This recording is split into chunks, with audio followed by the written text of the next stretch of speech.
Hello, you guys. Hello, hello, hello.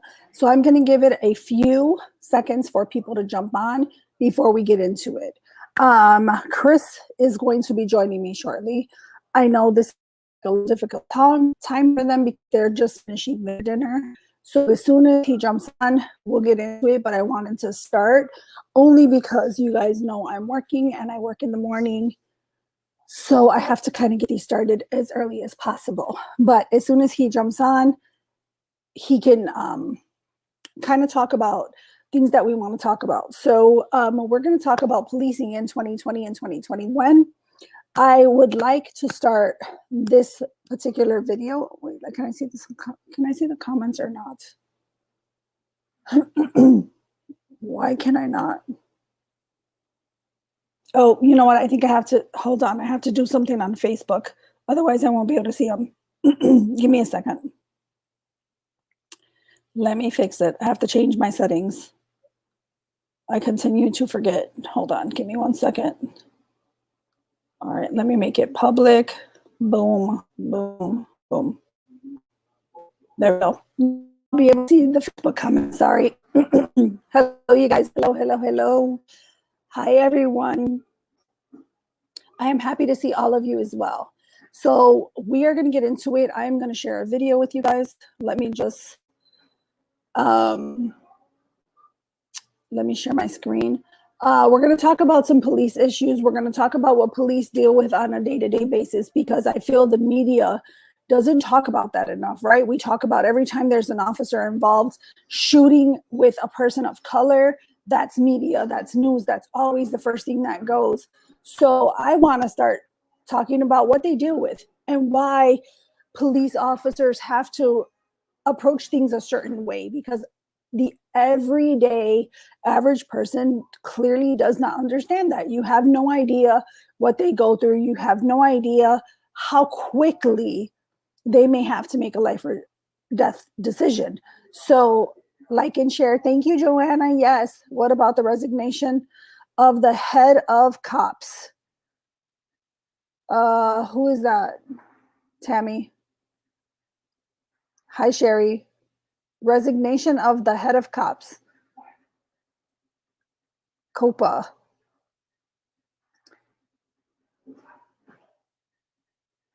Did the head of COPA resign? Hold on, I'm going to look that up because I didn't hear that. And I was working today, so let me check.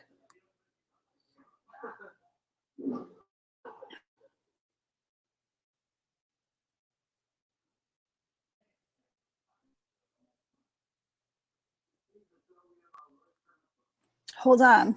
She did today. I know one of Kim Foxx prosecutors, the like second in command, she resigned. I knew. Hi, Nikki, how are you?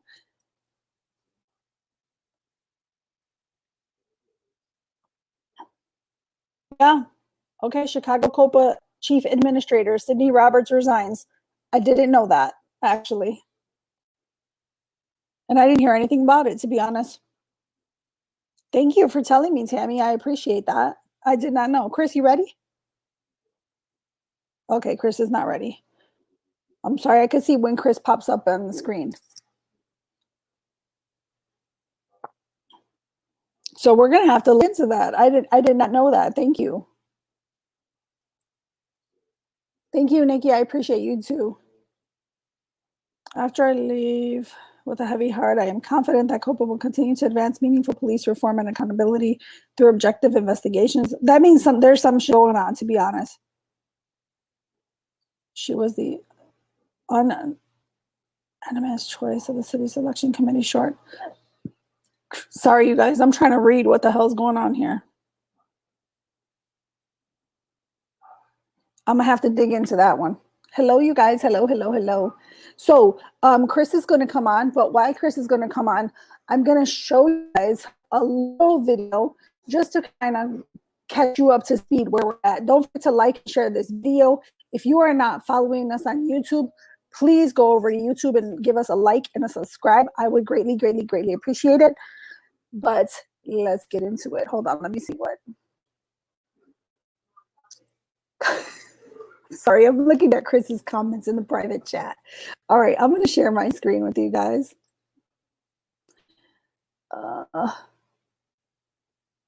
Yes, we are praying for Suni. She is doing well. I did speak to her today. Just so you guys know, I did speak to her. She is doing well. She's hoping to go home soon as possible, to be honest. All right, let's see if I get this right. Let's see if I get this right.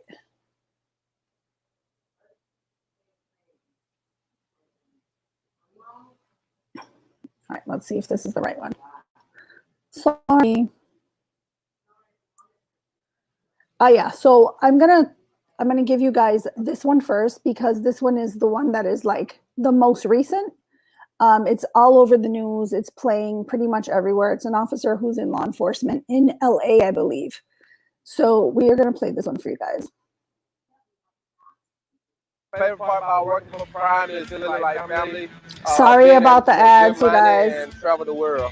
I can't help the ads. Sorry. It's on the citation, ma'am. Here you go, Mexican racist. You're always going to be a Mexican. You'll never be white. You know that, right? You'll never be white. A racist tirade captured on an LA County Sheriff deputy's body cam. That video now going viral on social media. New reaction tonight from LA County Sheriff Alex Villanueva and the Sheriff's Department. Eyewitness News reporter Amy Powell live outside Sheriff's headquarters with more of that video that has so many people talking tonight. Amy. And Mark, that driver is heard making several offensive and racist comments to the deputy during that viral video. Tonight, Sheriff Villanueva is commending the deputy for his handling of the incident. An LA County sheriff pulled over a white Mercedes after spotting the driver on a cell phone. Body cam video of the traffic stop now going viral and the subject of a sheriff's department investigation. The driver recording the encounter on her phone as the deputy approaches. Yes, you are, ma'am. Good morning. And the speed limit is 40, and I was going 38. So why are you harassing me? You are correct. I pulled you over because you're a murderer. Because yes, I started to record because you're a murderer. You can't. The interaction quickly turning confrontational as the woman questions the officer's motives for the stop. You can't be on your cell phone while you're driving. I wasn't on my phone. I was recording you because you scared me. You can't use your cell phone while you're recording. You. May I have your driver's license? It's at my apartment. The deputy eventually telling the woman she too is being recorded.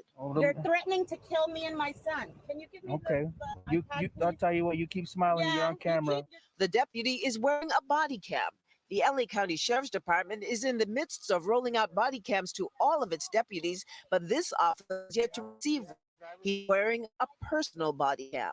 It records and documents the incident, and there's no question about what was said or what was shown.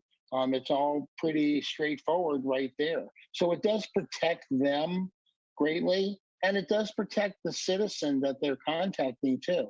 Tonight, the sheriff tweeting this reaction to the video, saying this deputy exemplifies the core values of our department. His demeanor during the traffic stop is just an example of professionalism and patience our deputies have. Another officer arrives on scene to help defuse the situation, and this is what happens next. All you need to do is your signature. He's only citing you for using your cell phone while you're driving. That's it. There you go, ma'am. Sign inside the red box right there. For him, Mexican racist. What is the name? Gas. It's on the citation, ma'am. Here you go, Mexican racist. You're always going to be a Mexican. You'll never be white. You know that, right? You'll never be white, which is what you really want to be. There you go, dear. White. We should note that the video of that incident was edited. Now, we don't know if the woman turned over her video to the Sheriff's Department, but the incident is under investigation. Hello, I'm Mark Brown. Get more.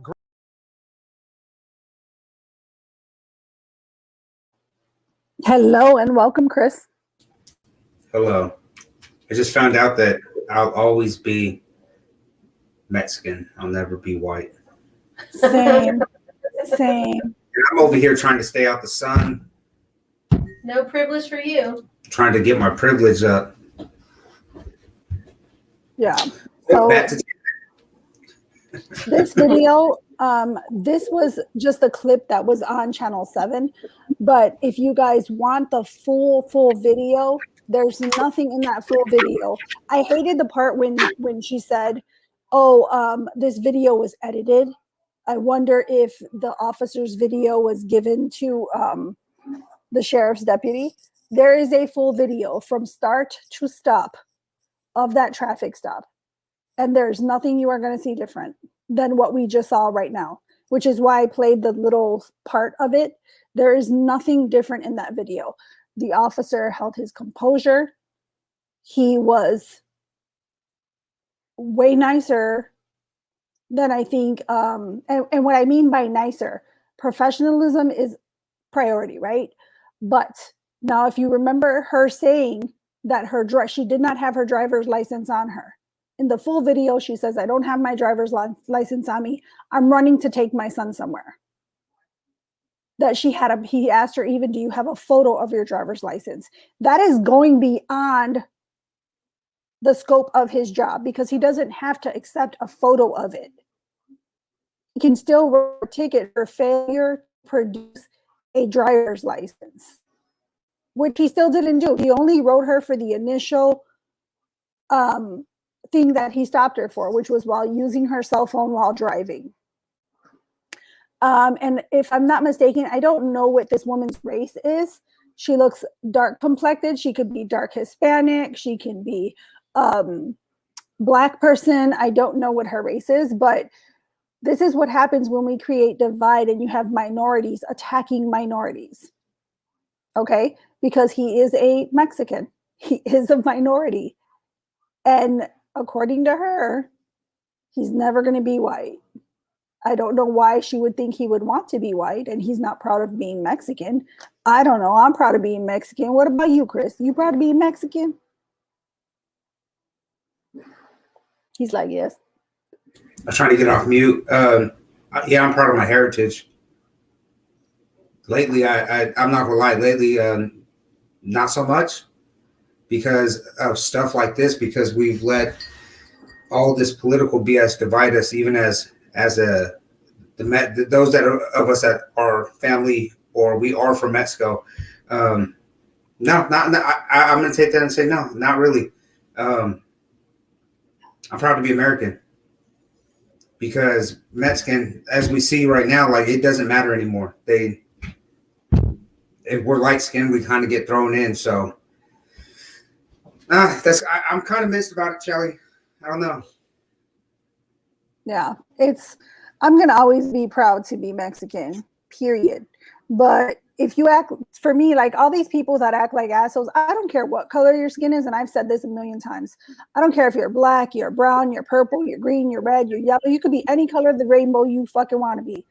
But the minute you act like an asshole, then you're just an asshole. And that's not based on your skin tone or your gender.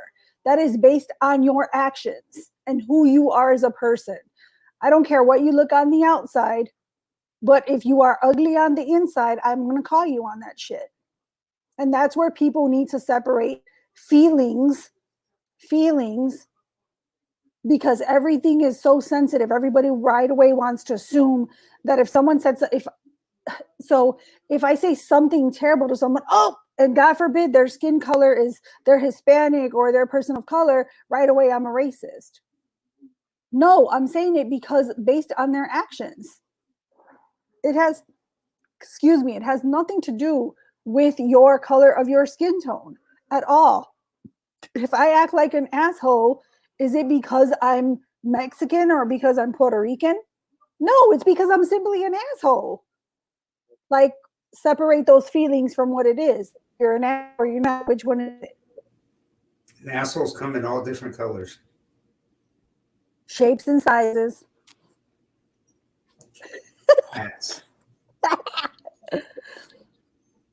So I wanted to start with that one because that was the one that's most trending.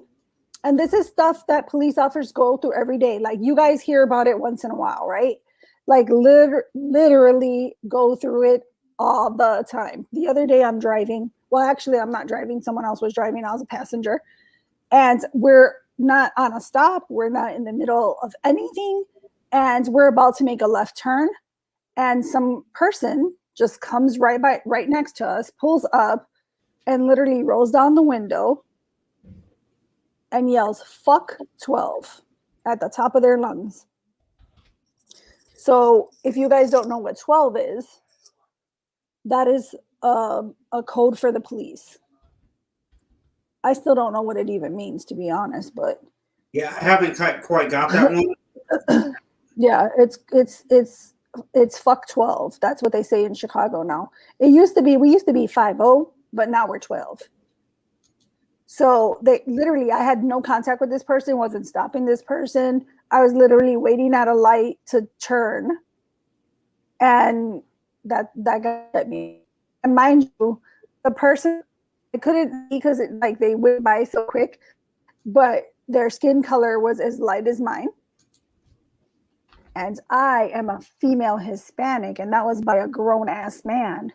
So I'm like, first of all, sir, I could turn your ideology right around on you and say you're a racist because I'm Hispanic. And you're probably what do they call, man? A chauvinistic pig because you're talking to me and I'm a woman. I could have thrown that right back, but I was unbothered and I was like, have a nice day. But my point is, this happens all the time.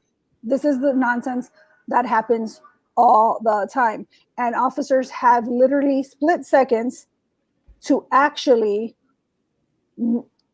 decide what they're going to do.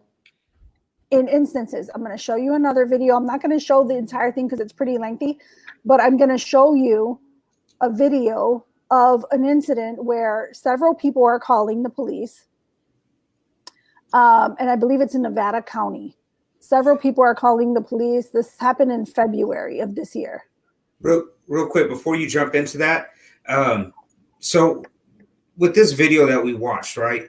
And like I said, this is what kind of makes me feel indifferent about what am I proud to be anymore. Like, I'm proud of my heritage. I'm proud of the fact that where my grandparents came from and who we are as a family, like my family, who we are as a family and as a people. But I think it bothered me because last year when all this stuff started going on, and I know it sparked a lot of people's interest. That's where we got people like, Cash speaking out, right? And more people were like, hey, this isn't right. I know for me, when the riots started going and they started bringing up the black and brown thing, and I said, one day they're going to come to California and they're going to want to take down our statues. And I know we talked about this before. And then what happens? They come to California, that movement, and they want to start taking down statues that are here. And I also had mentioned that too, is that one day they're going to start looking at the Mexican people, the Hispanic Latino people, and because we are very diverse in our thoughts. And if we start to show that, hey, as a culture, as a people, we are a lot more conservative than what the Democrats want us to believe. So with that, like, I'm like, one day this shit's going to turn on us. It's going to bite us in the ass. They're going to attack us. If you are light-skinned Hispanic, you're going to get labeled as white. If you think or side with the right or conservative, you're going to get attacked. You're going to be put in, as if you were white. And that's what we're seeing. We got to, I know from what talking with you, Charlie, you guys seem to have a lot of Hispanics, Latinos on the police force in Chicago. We got a lot here in California. And it's sad because people, they're belittling or attacking the police. And it's like a lot of the guys that I know are Hispanic Latino. And they're treating them like it's that programming and conditioning. It's what they've been taught for the last couple of years. And to hear her say, you'll never be white, to me, that's everything that this lady has listened to. It's been programmed into her. She is, in a sense, I don't want to say it's not her fault. I mean, she's a grown-ass woman. It's her fault for believing it, but it's kind of not. Because, I mean, on the other hand, because it's been pumped into, it's being pumped into our society, into our nation. Every time you turn on the news, you watch TV shows, it's constantly just being pounded into our mental, whether it's subconsciously or not, we're constantly getting it. And that was, to me, like, I wish I was there, because that cop he just had to be professional. I want to be like, yo, shut the fuck up. You don't know what you're talking about. Stop being rude. Because he's not trying to be white. He's trying to do his job. The job that he signed up for and that he gets paid for, that's what he's trying to do. And people have there's a lot of people that just lost their morals and respect for everybody. And I feel as the Hispanic Latino culture, even the Asian culture, you can step up and run with this BLM and everything that's out there. At the end of the day, you're not black. And if you start to disagree with them, they are going to remind you that you're not black and that you're not in that movement. And not saying that all black people are, but you'll be reminded very quickly you're not a part of that movement. And then they will label you as white or an Uncle Tom or whitewashed or whatever other name they want to come up with. And to me, that it's sad that that's where we're at as a people.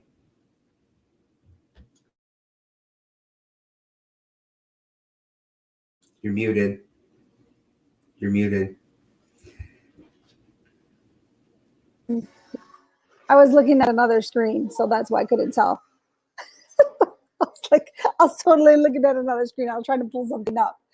But yeah, you're absolutely right. Dead ass, you're absolutely right. And unfortunately, that's where we're at. And it's funny that you said that, because I'm going to show you a little part of this video where exactly what you say is. So bear with me, guys. I'm going to try to share my screen. And again, this happened, I believe, in Nevada. And this was February of this year. Now, mind you, a little background on it. She was, 2 or 3 people called the police. This woman is walking down the road with her kids.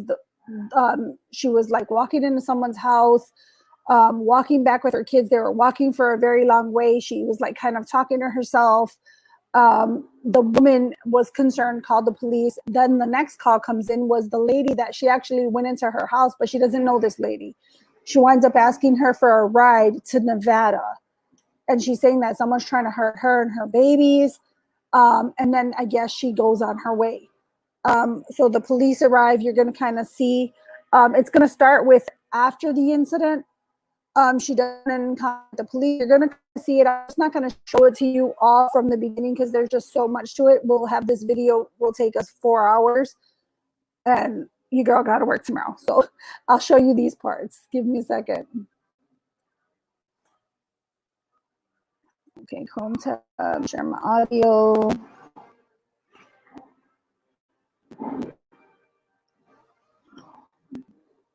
All right, so if you see right here, it says community activism. Leah Schenk, founder of the Impact Family spokeswoman.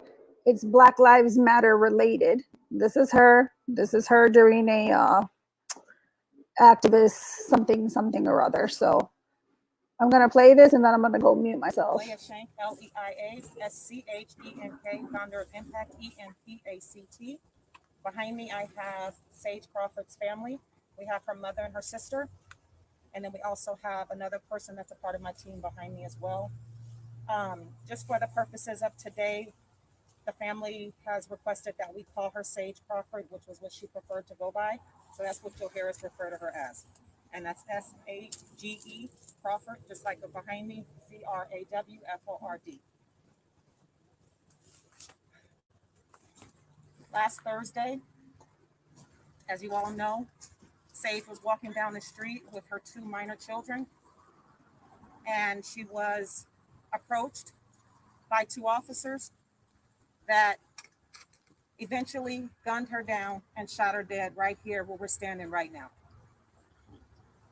What we want you all to understand and what we want you to focus on today is that Sage was a mother, she was a daughter, she was a sister, she loved her children, she took the best care of her children that she was able to do with the resources that she had available to her. Irregardless of what the narrative is when it comes to Nevada County Sheriff, we know that whatever the case was here last Thursday, Sage did not deserve to be gunned down in front of her children, which is an image that they will forget. Those children have lost their father. They have now lost their mother.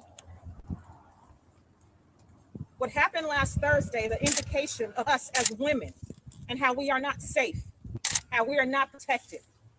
And when law enforcement is called, they don't come out to help the situation. They didn't come out to see what Sage needed or what she was afraid of. They came out and treated her like a criminal. You're not in trouble or anything like that. They had no regard for the children that they shot over to get to her. No regard for the impact and the trauma children live with for the rest of life. They had no regard for that. They have no regard for this family standing behind me as they have not given them answers. This family has traveled all the way up from Southern California. This family loved their daughter, their sister. She was somebody that was loved. And regardless of any mistakes we make in life, regardless of any adversities we have in life, because we've all had them, none of us deserve to be shot and murdered in front of our children. And that's what I want you all to remember, because that's what happened here. There was no de-escalation, none. And although we have not been privy to whatever video it is they have, they told us it's not ready yet. Well, what's that mean? Why does a video have to get ready? Whatever you have, we want to see it. We want to see it just as it was taken. We don't want it to be doctored.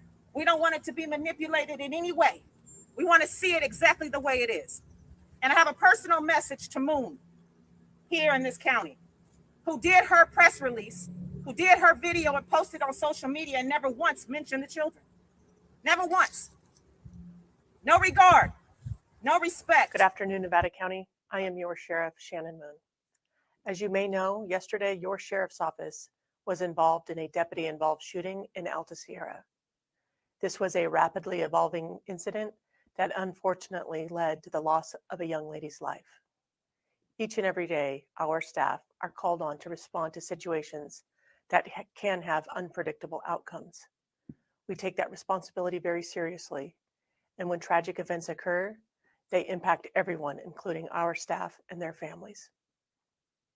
Immediately following the incident, I requested that the Nevada County District Attorney's Office conduct the formal investigation into the incident. This is to ensure the investigation remains independent from the Sheriff's Office. This investigation will include taking statements from multiple witnesses, reviewing any available video footage, as well as an in-depth analysis of the forensic evidence located at the scene. I ask that you have patience with the investigative process as the highly skilled detectives from the District Attorney's Office, with the assistance from the Grass Police Department and the Truckee Police Department, work diligently to recreate the events that occurred Thursday afternoon. We will also conduct our own complete review of the deputy's actions based on our policies and procedures. In the coming weeks, my office will publicly release video and/or audio that may help to describe this incident. While it will not change the outcome, it will provide the transparency that your sheriff's office is committed to. Based on standard policy, the two deputies involved have been placed on administrative leave. They are Deputy Caleb Todarian with 4.5 years of service and Deputy Matthew Harrison with 4 years of service to Nevada County.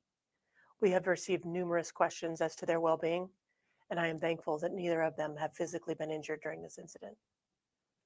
Finally, I'd like to thank the many residents of Alta Sierra, including several that stopped to assist us.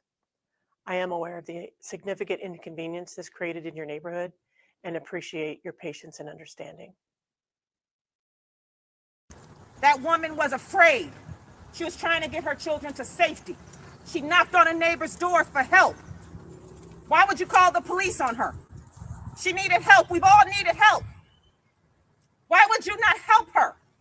Why would you call the police on her? And if there was a mental illness situation here, why do you show up with a weapon response? Why is there not the mental illness that is here in this county? Why did they not show up to help her? Why didn't you shoot her in the leg? Why didn't you shoot her in the arm? Why did you shoot to kill? Those are the questions. Excuse my language, but I want to be like, bitch, let me chase you with a knife. See what you'll do. If you had a gun, you'd probably shoot me. And you wouldn't shoot me in the leg. Because if you did, you'd be a damn fool.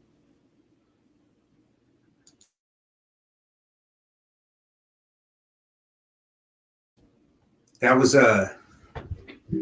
So I just wanted to, I'm gonna pull this back just a second so you guys can see exactly what happens. This is how I wanted you to hear what she's saying, because I wanted you to see how they spin this narrative and how full of shit they are. Like, they always come in, why didn't you shoot her in the arm? Why didn't you shoot her in the leg? If you look at him, he's running away. He tried to deploy a taser. It did not. She runs and charges him. You're going to see it in a second, but I had to stop it there because my eyes started to twitch. So I had to stop it. he should have shot it out of her hand. Yeah, he should have. So this is, I'm gonna pull it back for you guys. Give me a second.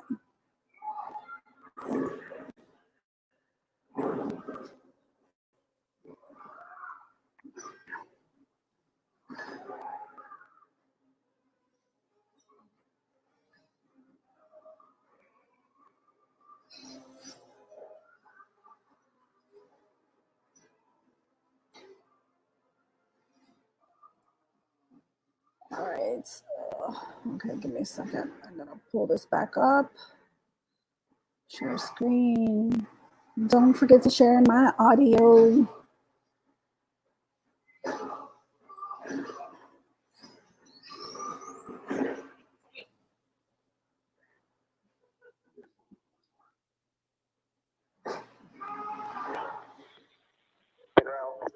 Whenever 9 copy and round shot fired. County 179, what's their exact 20?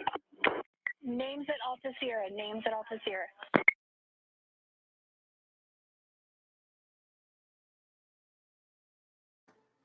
This is where it starts, you guys.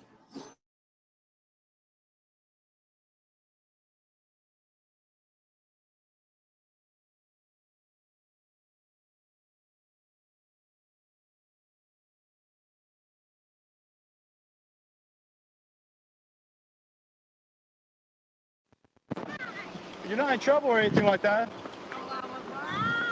I know what you did to my babies. I'm not gonna touch your babies, but I need you to put your knife away. Don't County 1 we're gonna have one at gunpoint. Yeah. I'm not gonna hurt your babies. Hey, I'm not gonna hurt your. I'm not gonna. Everyone knows every single face, Hey. every single name. If Hey. something happens to me and my babies, Okay. everyone in the whole world. Listen. We're not. Hold on. Hold on. Hey. We're not talking. County 1 Everyone knows what you're gonna do. You can't sit there and say that I'm Okay. crazy.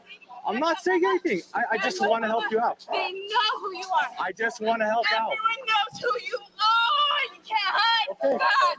Okay. Allah Akbar. Hold Back up. Zoe. Zoe, Back you want back up? Zoe. Fucking get near my baby. Zoe, don't. Don't you fucking Hey. ruin my babies. We're not. Zoe, you want back up? Zoe. No. Hey, I need you to put that knife don't down. give a Just fuck. talk.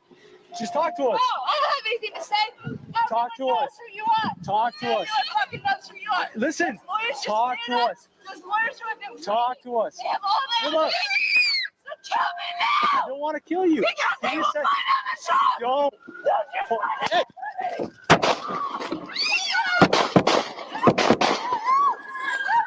Got me 150 shots fired. Shots fired. Let go of the knife. The knife down. Hey, go back. Hey, back up. Back up. Take a breather. Hey.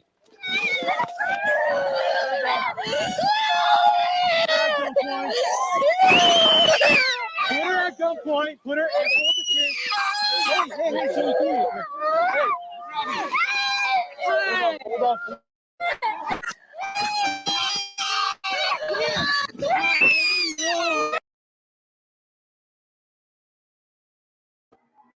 This is another body cam. Sorry if the video is choppy, you guys.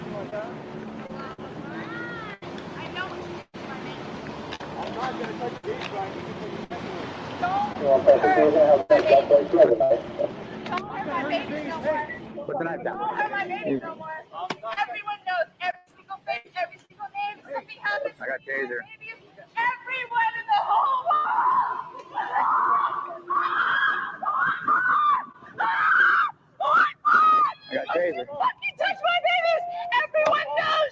knife down. Face! Everyone knows what you're gonna do. You can't say that I'm crazy.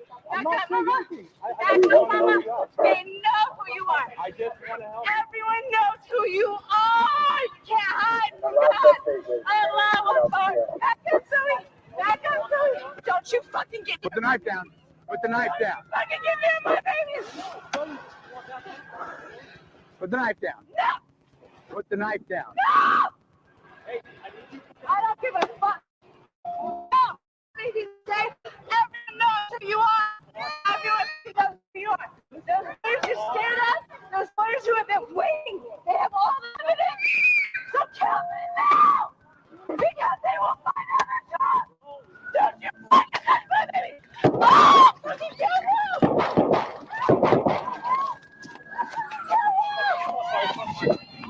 Let go of the knife.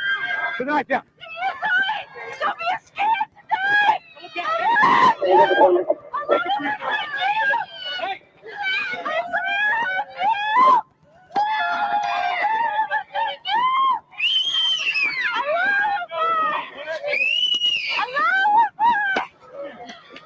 You're grabbing.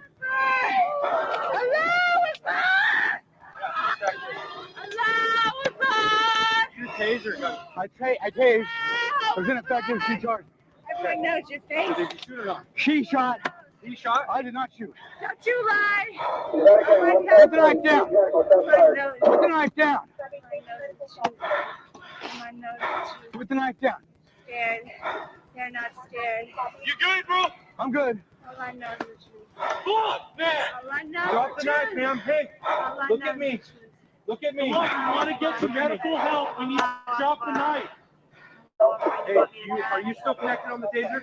My taser's down there. It didn't take. Okay. She charged me as soon as it went off. Okay. Get your medical bag ready. Okay.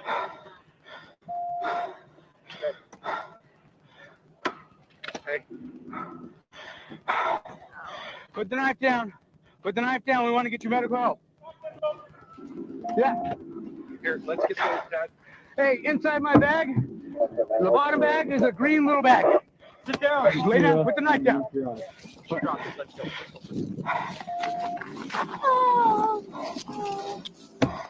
You scared? I don't have gloves on. I got it. Front or back?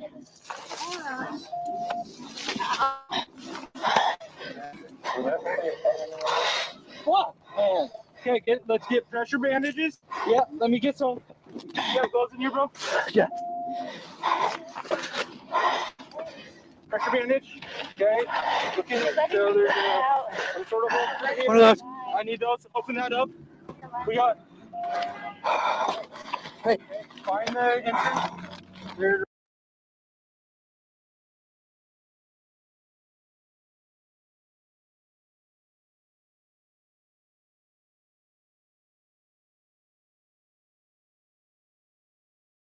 We got. Where? Get one up on the top arm somewhere. Hang on. I can't. I don't know which side it is.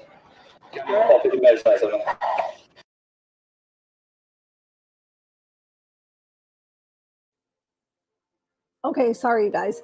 So basically that was the gist of what happened. So if you notice, it's two different camera angles. So the officer gets there, he's like, oh, he's trying to talk to her. She's already in the middle of something. There were calls prior to this, which is what brought the police to this location. She clearly was not able to have a regular conversation. She was very upset. Excuse me, she had a knife in her hand. He noticed it right away. He asked her several times to put it down. She started yelling. She was screaming. She was like, don't touch my babies. He's like, hey, we're not going to touch your babies. Just put the knife down. The officer that's standing to the back of the first squad car, he goes around and says, I got the taser. So they were going to try and tase her. So he goes around the car and she's yelling now at this officer that's here. The one that's here has the taser on her. If you listen closely, you can hear him when he finally fires the taser. You can hear like a pop. It literally sounds like a pop. She runs after him. The taser did not catch at all. Remember, if you are wearing baggy clothes, if you're wearing a coat and you do not make that connection with both of those prongs, nothing is going to happen. The taser is useless. Now, does he have a chance to hit her again? No, because she starts running towards him. When she starts running towards him, Officer 2 then takes shots at her. That's what happens. And if you saw the part when the woman is, the activist woman is talking, they slow the video down so you can see what's happening. Unfortunately, I don't know if this woman had mental illness. I'm going to assume she did, based on the fact that she was not making any sense, or at least she wasn't making any sense to me. Chris, your thoughts on that video? You're muted. I was so let's go from the beginning, right? So when they pull up, I don't want to say regardless why they were there, but they were there. Their intention didn't seem like they were there to hurt her. So they get off, they state very clearly they just want to talk to her. And either she already had the knife out, or because I couldn't see. It was a little blurry on my end, but at some point within that short span of time, they call out that she has a knife and they're asking her to put it away.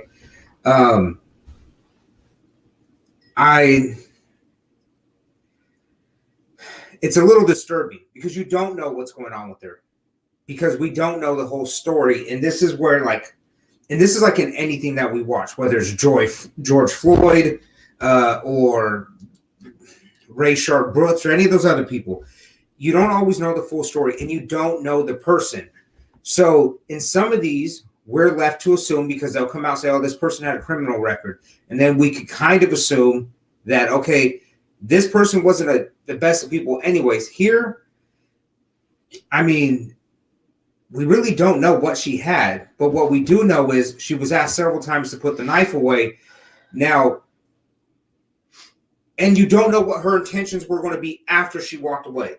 So a part of me wants to be like, and I know you guys have protocol on what you should and shouldn't do. I'm not for the whole social worker thing. Social worker or mental Part of me wants to be like, person. hey, they should have backed up a little bit and gave her like some space, and then just kind of seen, I don't know, figured out where she was going. But I don't know. I don't remember. Do you know why she was initially called, Shelly, or why they initially called for her? So yeah, so I guess she had been walking for like a very, very long time with these two little children. So a woman who had went to take her son somewhere, drop him off, went to go back, and then sees this lady both times, then goes back to pick up her son later, goes back and sees this lady, and she's like, why is this lady walking all this time? It's been how long? And she's walking with these two babies, and she noticed something that didn't seem right about her. So she calls the police, and she's telling the police what she observes. So then she says on the phone as well, she went and knocked on someone's door and they let her in. So now a few minutes later, the woman, I guess, who she knocked on her door now calls the police and said that this woman was paranoid. She was saying that someone was trying to hurt her and her babies, and that she wanted this woman to take her to Nevada, to the state line, because originally she thought it was Nevada City. And then she said, no, she wanted her to take her to the state line.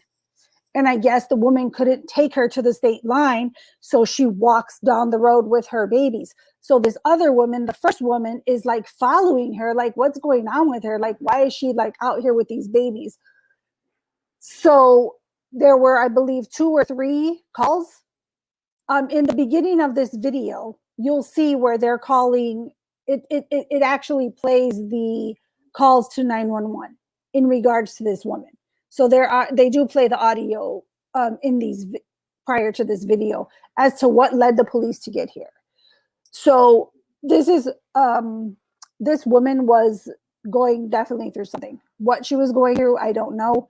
I don't know if she had a history of mental illness. And the only reason I'm bringing up mental illness is because when the activist woman is talking, she makes a statement and she says, well, regardless if there was mental illness, So that's giving me a ding, ding, ding. There's mental illness and the family knew about it. So this woman was not able to be, she was very upset. She kind of goes back and forth, like, you know, she goes to grab the babies, move them off to the side. Kind of back and forth, like towards the officer, back, towards the officer, back. The other gentleman kind of goes around the squad while this one is talking to her, the one at the driver's side of the door. And then he's like, I'll get the taser. They're asking her to drop the knife, drop the knife, drop the knife. She doesn't. At some point, he decides to try the taser. It doesn't work. She starts running at the other officer.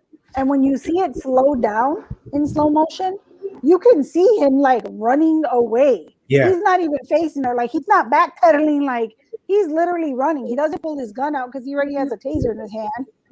And the other officer actually just draws and boom. He didn't have his gun out originally. No, it was fast reaction. Right. He didn't have it out originally.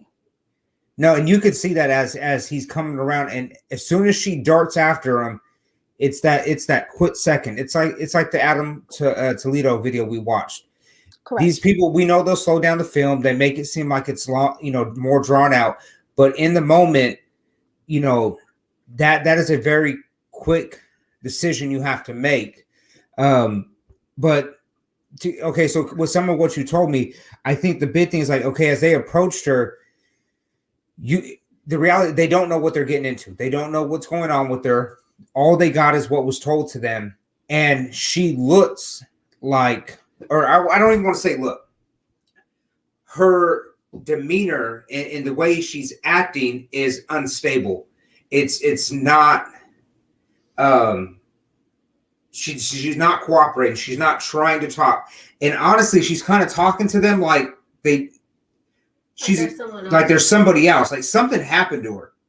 And whether it was a mental you know, she got a mental disability or something, you know, and even if something did happen to her, let's say she was, you know, raped or something or abused, that could lead to a mental, you know, having mental health issues. Something's apparently wrong. And I think for me, the sad part is they're always flipping to be like, the cop should have thought about these little kids. She, for me, was not thinking about those kids. They were not on her agenda, you know, for the day to make sure that they were good, or she wouldn't have been walking around with them. Not to say she didn't care or love them, but they were not the priority in that, you know, in that moment, because she apparently has something wrong with her. So she wasn't thinking about that. She had a knife out and she was putting them in danger. Those little boys were running around her while she has a knife out. And it's sad because he took the action. You see her hit the floor. And then for me, it was like the next thing that she says is Allah Akbar. And she's crying out. And I'm going to assume she's Muslim. From what she's, you know, how she was talking, we don't know. But then to hear her say, "I'm not afraid to die," that was right there. She was yelling it even before the taser, the first guy hit her with the taser. So she was yelling that. So I don't know if she was just like in her mind, but when right up to the part where you're talking about now, where she's on the floor and she starts yelling it again and saying, "Don't be afraid to die." If you hear her closely, she's yelling to one of her kids that's crying and telling them, "Don't be afraid to die either." I sent the video in the group. I sent the video in the group in our group message. I She's didn't yelling to her kid not to be afraid to die. Yeah, she's yelling to herself, and then she's also yelling to the kids because she's on the ground, and they want to go to her, and she's like, "Allah Akbar, it's okay, don't be afraid." See, I didn't even catch that. Yes, I'm not afraid to die. I'm not afraid of death, or don't be afraid of death. Yeah, right, something like that. Yeah, I didn't. I mean, I heard her say it, but I didn't think about her saying it to the kids. I was just watching her body movement on the floor, right? And I seen them take away the kids. But now that you put it like that, then to me, that's I don't know. I think there's a lot there's a lot more that needs to be uncovered about her and what's going on, because it kind of seemed like she was going through something. And at that moment, she was like, she was done. This is it. Well, do you hear her like yelling to the officer, like, just kill me now? Like No. she's before the guy tases her, she's yelling, go ahead, just kill me. Yeah, I heard her say something like that. Before the taser even goes off. And you know what? I think that's I was about to say, like, when she was saying, I'm Yeah. not afraid of death and stuff, it's like she wanted to die. So yeah, I don't know if she has some type of mental illness. I don't know what she had. This is the situation that people, I think, don't get. So an officer, when you respond, for the most part, you have no idea what you're going into, right? Sometimes they'll tell you, hey, this is a domestic disturbance. And then you get there and it's a burglary and it's all kind of stuff. A lot of times it's something different, right? So you don't truly know until you get there and you start dealing with what's going on, right? Now, mental health and has been huge, right? It has been really big. Like when I tell you that within the last week, just on my Friday alone, my last day of working, I had 4 calls, 4 of them. And they were all like bona fide, legit, talking people down, talking them out of their house. And there were 2 social workers on scene for one particular one. And guess what? They didn't want no part of it. And neither did the fire department. You know who was the first one there who was talking her out? This fool right here. So the point of bringing that up is that what is anyone going to do in that situation? An officer, people think that officers have all the answers, and I can tell you right now, they don't. People think, oh, well, you could get more training. Well, guess what? There was 2 social workers on scene for an incident, and they wanted no part of it because the person that we were dealing with is known to have a knife. They literally, we're on the 2nd floor. They waited outside, and so did the fire department. You made me think of something right now, and I know, like, you know, during past shows and other things we've discussed, like, we always talk about the media, right? And we harp on that a lot. But I gotta go. To me, it's like I gotta constantly go back to it because the reality is like when you're talking about right now in your situation, right? You had these 2 social workers on site, right? Of what's going on, and they're not there for it, right? I think because it's people are used to watching TV.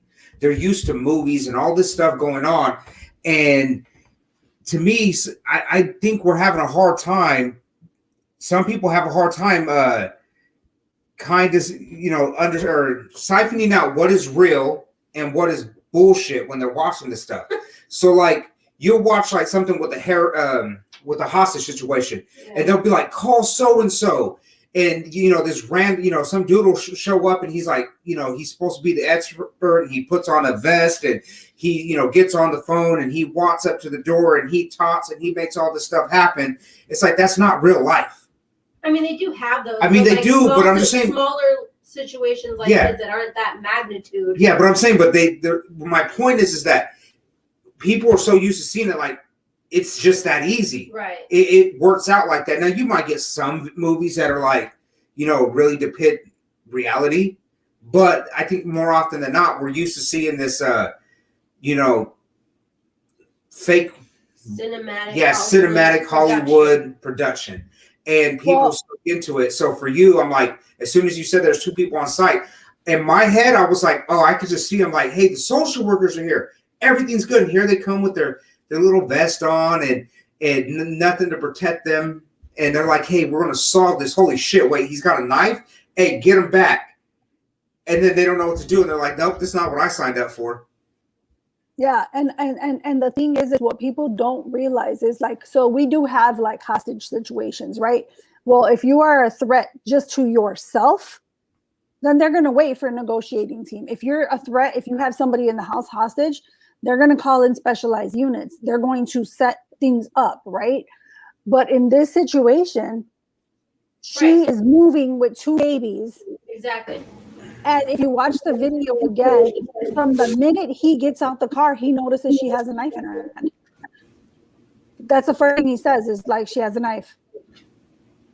So they, in this particular situation, she's not talking to you. She's not responding to you. She can't tell you what's wrong, who she's afraid of. So what do? Do they let her just walk about her way with 2 kids and a knife in her hand? And then she goes down the block and kills these kids? I'm not saying that's what she would have done, but God forbid, who's the bad guy then? Somebody else, a citizen, just approaches her and is like, hey, are you okay? Like, what are you doing with a knife and these 2 little babies? And she kills them. Who's the bad guy then? It's a lose-lose for the police department, period. And this was very tragic, but again, people, like, I don't know. I think accountability is a big thing. Like, I know that there are tons of people out there, and I see it all the time, right? And I'm talking about within my own family too, because, you know, back in the day, you didn't talk about that stuff. You know, it was like, you didn't talk about it. You dealt with it in house. Oh, you don't need a psychiatrist, or you don't need therapy. You're going to be just fine. We don't talk about that stuff. You know, anything that's going to embarrass your family or make people like give cheese mess, gossip for, it means gossip. Cheese mess is gossip. You don't want no part of. So it has gone for such a long time and it's never been treated. So you have instances like this where, and again, only because of the words of the activist, when she says, regardless if there was mental illness, I was like, key, you got to listen into everything. That set a red flag for me. That would be the same thing like when they're like, it doesn't, you know, regardless if he's beat 3 women and raped another one and beat some children, he shouldn't have died, even though he went back for a knife. And, you know, even though he did do all that and he did crimes against kids, once he got in jail, there would be jail law. So correct. Yeah, exactly. Go ahead. Yeah, but don't let the cops shoot him. And I think that's the hypocrisy. It's the hypocrisy, and that's the thing that pisses me off the most. We can kill our own people. I could look right over here in Stockton, California. It's perfectly okay for a Mexican dude to shoot another Mexican dude, and ain't nobody going to talk about it because that's on some gang stuff, and that's okay because we don't want it. That's a whole nother animal. I said this on the last show we were on. I think we were talking about it, or you did it live, and me and Ricky were talking about it, and I was like, people don't want to stick their nose in that business because that's real. Because people really, you go stick your nose in some business like that, more people are going to die. So they don't want to do that. They don't want to stick their nose in that business. We don't care about that. And we also don't care if our own people die because it's not going to bring us any money or any fame. We only care when we can publicize it and make some type of a profit off it, which is why nothing else matters unless it's a white thing or a police thing against somebody of color. And let's be honest, most of the time it's black because that's what is bringing in the high ratings on these channels and the GoFundMe. So it's my opinion. No, I agree. I'm going to pull up another video. Let's see if I can grab it. Shit. Hopefully I didn't forget to share the audio. All right, let's see. Now we have 4 in the hospital, but thankfully and thank God, they're alive. Can you hear it?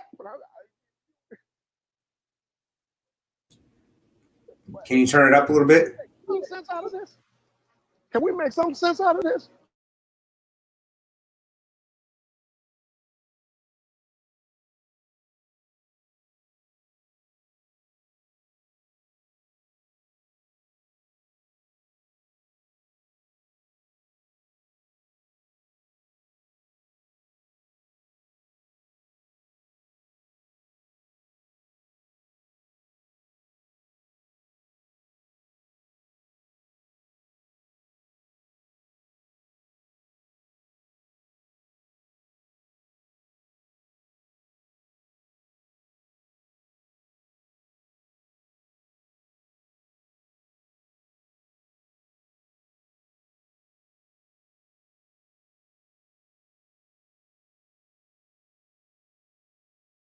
I don't think nothing happened. I think we're having a little bit of issues there. We're still here. I know the audio Charlie tried to play was a little low, and she should be logging out and coming back in. So in the meantime, you get to listen to me ramble on until she comes back. Hey, I like to thank everybody. Thank you for showing up, especially the ones that keep coming back. Like I see some of the same names. I'm starting to get to know you guys, like Nate Wells, Lori, Amy. Who else do we have on here? I see Scott B a lot, Rita. So we got a lot of the same people coming back, and I know me and Charlie appreciate it. And you guys stick it in there, listening to us. So and she's back. We good? It kicked me the hell out. I don't know what the hell happened. It was like, you're not playing this video today. But it was just basically like a bunch of different police officers from different departments all over America talking about police being attacked. And I know that the media will never say that there's a war against the police, but there literally are. I'm going to show you guys a few little things. Hopefully it won't kick me the hell out again.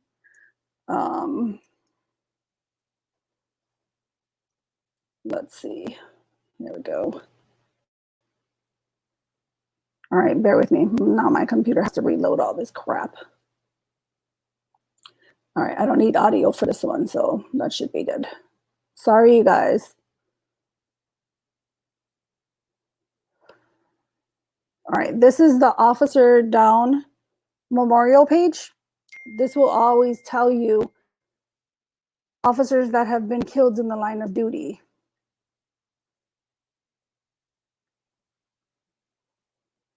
So line of duty deaths this year, so far 119. Line of duty deaths last year are 362. And it'll give you on and on and on and on and on. For 2021, a lot of them have been COVID. Just so you guys know, this one was an automobile crash. It'll give you their name, their department, when the incident happened. This one was struck by a vehicle. This is all in the line of duty. Here it'll tell you there have been 19 this year that were shot and killed. There were 4 that died due to being assaulted, and they succumbed to their injuries. 9 of them struck by 6 struck by vehicle. 2 of them were stabbed, and they wound up all dying. These were assaulted with a vehicle, basically. They're run over.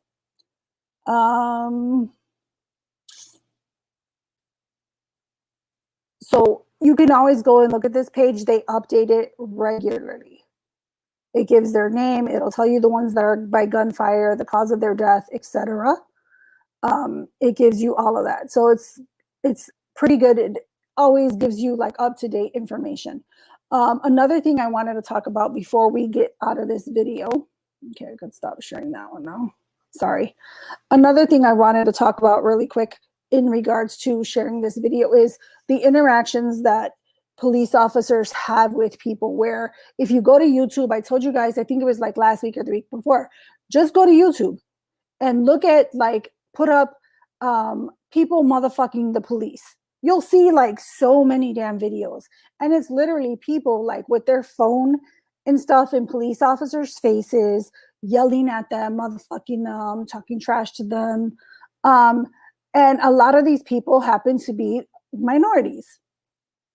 Now, if the narrative by the media is that the police are out here killing people of color at unprecedented rates, then why do you have tons of videos on YouTube with people in the officer's face, motherfucking them from here to tomorrow?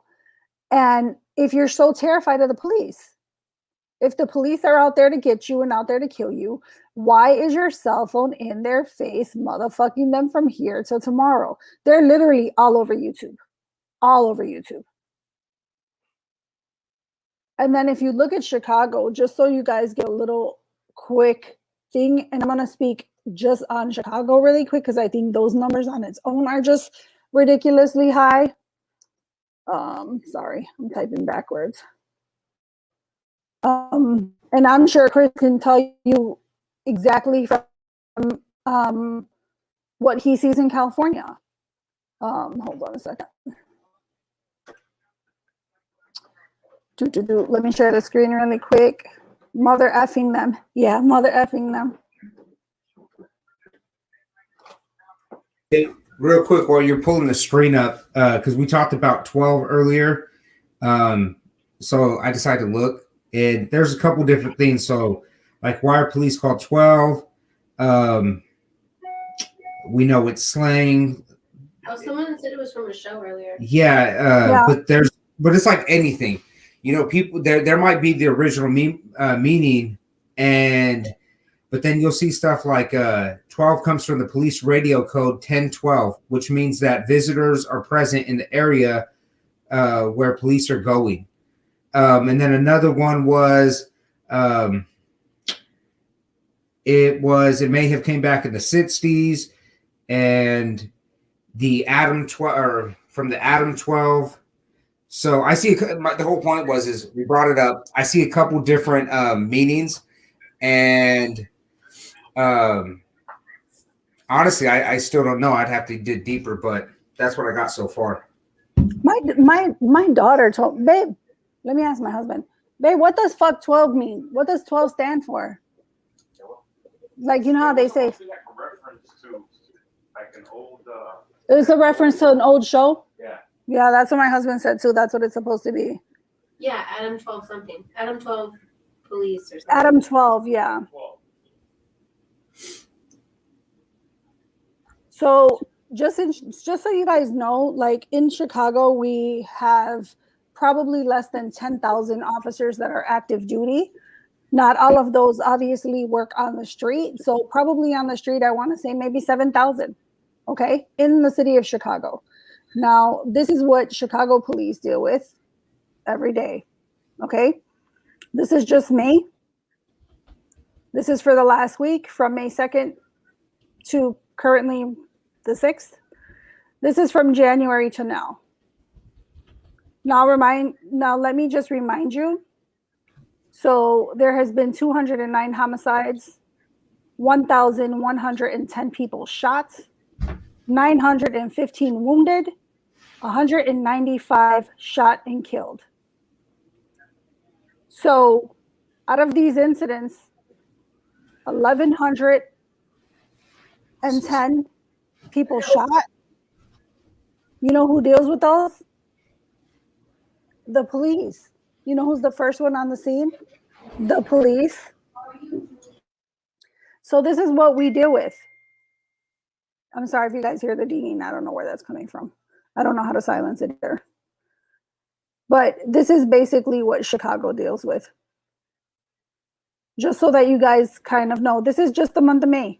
What day are we? On the 6th? We're on the 6th, correct? We are on the 6th. So we have in 6 days, we've had 10 homicides. We've had 63 people totally shot, 55 wounded, and we had 8 killed. And that was, if I'm not mistaken, that was just last weekend. There were actually 50 people shot and 8 of them were killed. And that's just on the weekend in Chicago. I posted it last week, actually. Sunday night, I posted it, or early Monday morning. You'll see the numbers. 50 people shot just in the weekend in Chicago. And you know who's dealing with those people? The Chicago police. Every time there's a person stabbed, injured, hit by a car, Chicago police are dealing with that every single time. And I'm sure that it looks pretty similar in California, Chris. So, because I follow the local news, I see what's going on. I could tell you the last thing I seen, I think LA, I know LA, and now when we say LA, there's LA City and there's LA County. I believe it was LA County seeing like over 70% increase this year in homicides, but I don't know the exact number. So I can guarantee you it's not one. It went from 1 or 2 to 12. It's more than that. I know Oakland's crime rate has went up. We have seen our share of crime, and especially, I mean, I'll say one thing, like California is so big, but a lot of our cities, you're seeing the ones that where you have like the BLM protests and stuff like that. A lot of those areas have seen spikes in their crime rate. But it's, to me, it's nothing new. It's like Chicago. It's something that's been here for a while, and I think it's just being fueled by what's going on. But even after this dies down, our crime rate's going to still be high, and that's because of politicians and the way we're raising kids. Yeah, absolutely. All right, it didn't kick me out. So yeah, so just kind of a little look into what happens in Chicago. And police say, you know, when we continue to talk about this, or not we, but the media continues to push that narrative that police are out there killing people of color at unprecedented rates. Again, police department in all of the United States of America make up 0.25% of that population, of the entire population. We make up 0.25% of that population. And we are more than 20%. It used to be 18.5 probably a year ago today. It has gone up to over 20% now. It's about a little over 20% now that an officer is more likely to get killed in the line of duty by a person of color than the other way around. That's where we're at now. So do not be misled by the media who wants to push stuff out. And the thing that pisses me off is that if they really wanted to stop the divide, every time an officer is out there saving a child's life, every time an officer is taking a little girl who's 7 years old, who has been riddled with bullets in her father's vehicle, out of that car and rushing her to a hospital. They didn't show that part on the news. I saw those videos. Literally, these officers pulled this baby out of this car. We did not wait for an ambulance. Put her in the backseat of their squad car. An officer literally held this little girl in his arms to get her to the hospital. 13 and 14-year-old boys, cousins shot. Officers went into action, actually put those kids in their car. They did survive. And I will say that their mother was absolutely, when she gave her news conference at the hospital, she was very grateful and very thankful to the police for what they did. But you don't see that all over. You don't see them spreading that all over. And I'm telling you that there are officers out here helping to save these babies' lives, doing whatever they can do. And you're not going to see that all the time. So please do not be fooled. And I wish they would really want to stop this divide and stop this narrative and start showing all that good, because then people would be seeing all the good things these officers are doing on a daily basis, instead of the like less than 1% of the police force that's doing something that's maybe questionable.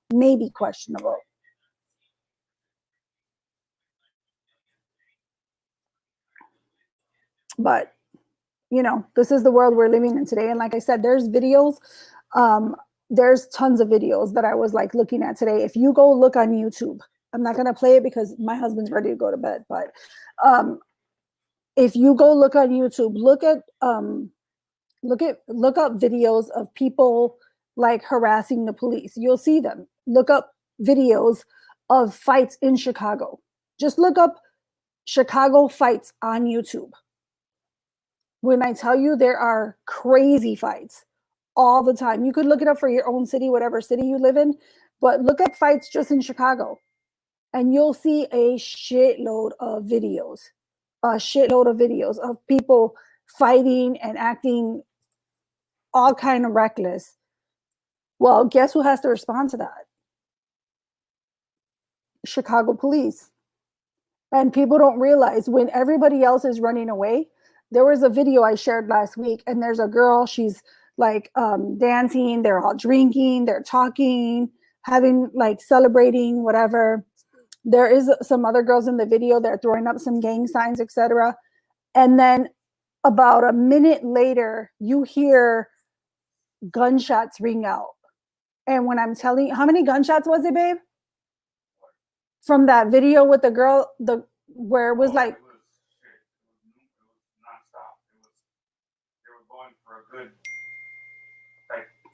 almost 5 minutes. so my husband said it was going on for minutes, literally going on for minutes. And people start ducking and running away. Well, guess what? While everybody else is running away, you know who's running in? The police. I just want you guys to think about that. Think about the crime. And like I said, we'll stick on Chicago just because I know those numbers a little more, like I know those numbers a lot better. But when people are running away from all those shootings or all those ass beatings or these big ass fights that break out, and people are running away and trying to get to safety, the police are running towards it. They are not running away from it. Now, mind you, if you look at, go, I dare you to challenge me and prove me that I'm wrong. Go to YouTube and look up Chicago fights. They are fighting on the expressways, literally on the expressways. They are fighting at birthday parties. They are fighting at parks. Kids are getting killed. People are, I'm telling you. And when people are running away from all these gunshots, the police are running towards it. I just want to give you guys, and I'm not over here trying to just, oh, every officer is amazing, etc.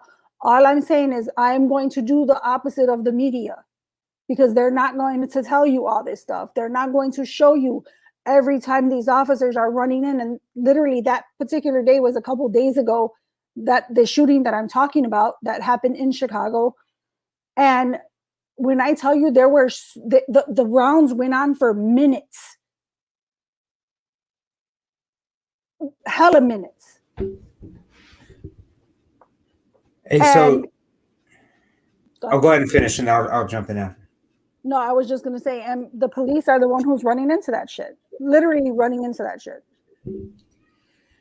So as I'm listening to you talk, I got to thinking about something, because I was looking up, some numbers and because I've seen a couple. I think there was one comment I seen about Dallas area, a spike in crime, and I know California is huge, so I started looking up some other cities, and a lot of cities are seeing 30 to 40% increase in crime over the last year, and especially this year.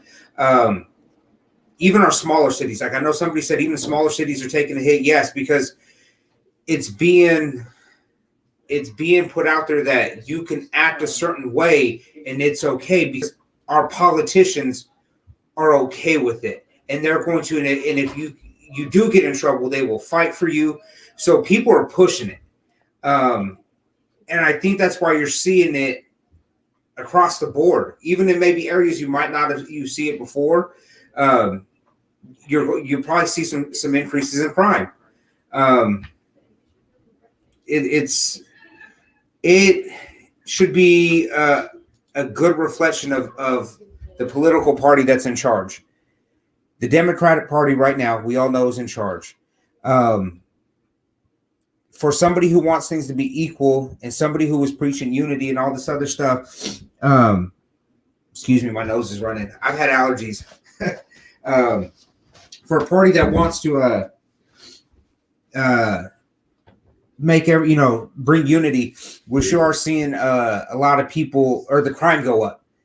So that's got to say something, because they're either lying to you or they're doing a horrible job at what they're doing, or what they're saying they're going to do.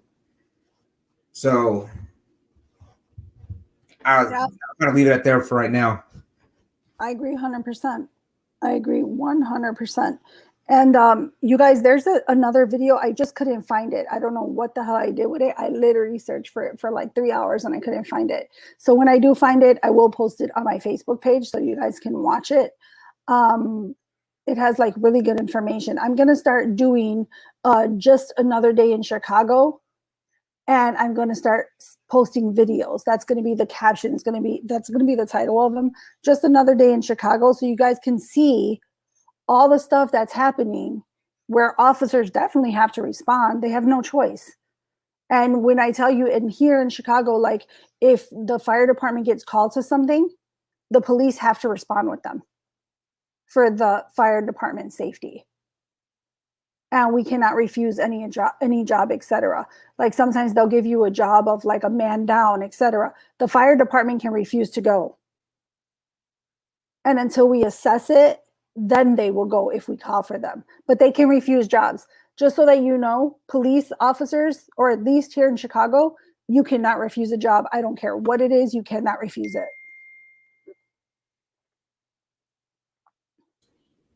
Oh, I know what I was going to finish saying, and Nate Wells kind of brought this the Watch Bloody Chicago on YouTube.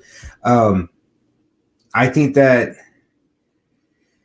I understand freedom of speech, and there's all this stuff that's being censored. I think it's crazy how the internet is so lax on what you can get into and what you can see. I feel like some countries really have it a restriction. You know, they got their internet locked down. Like you're not going to be able to do certain things.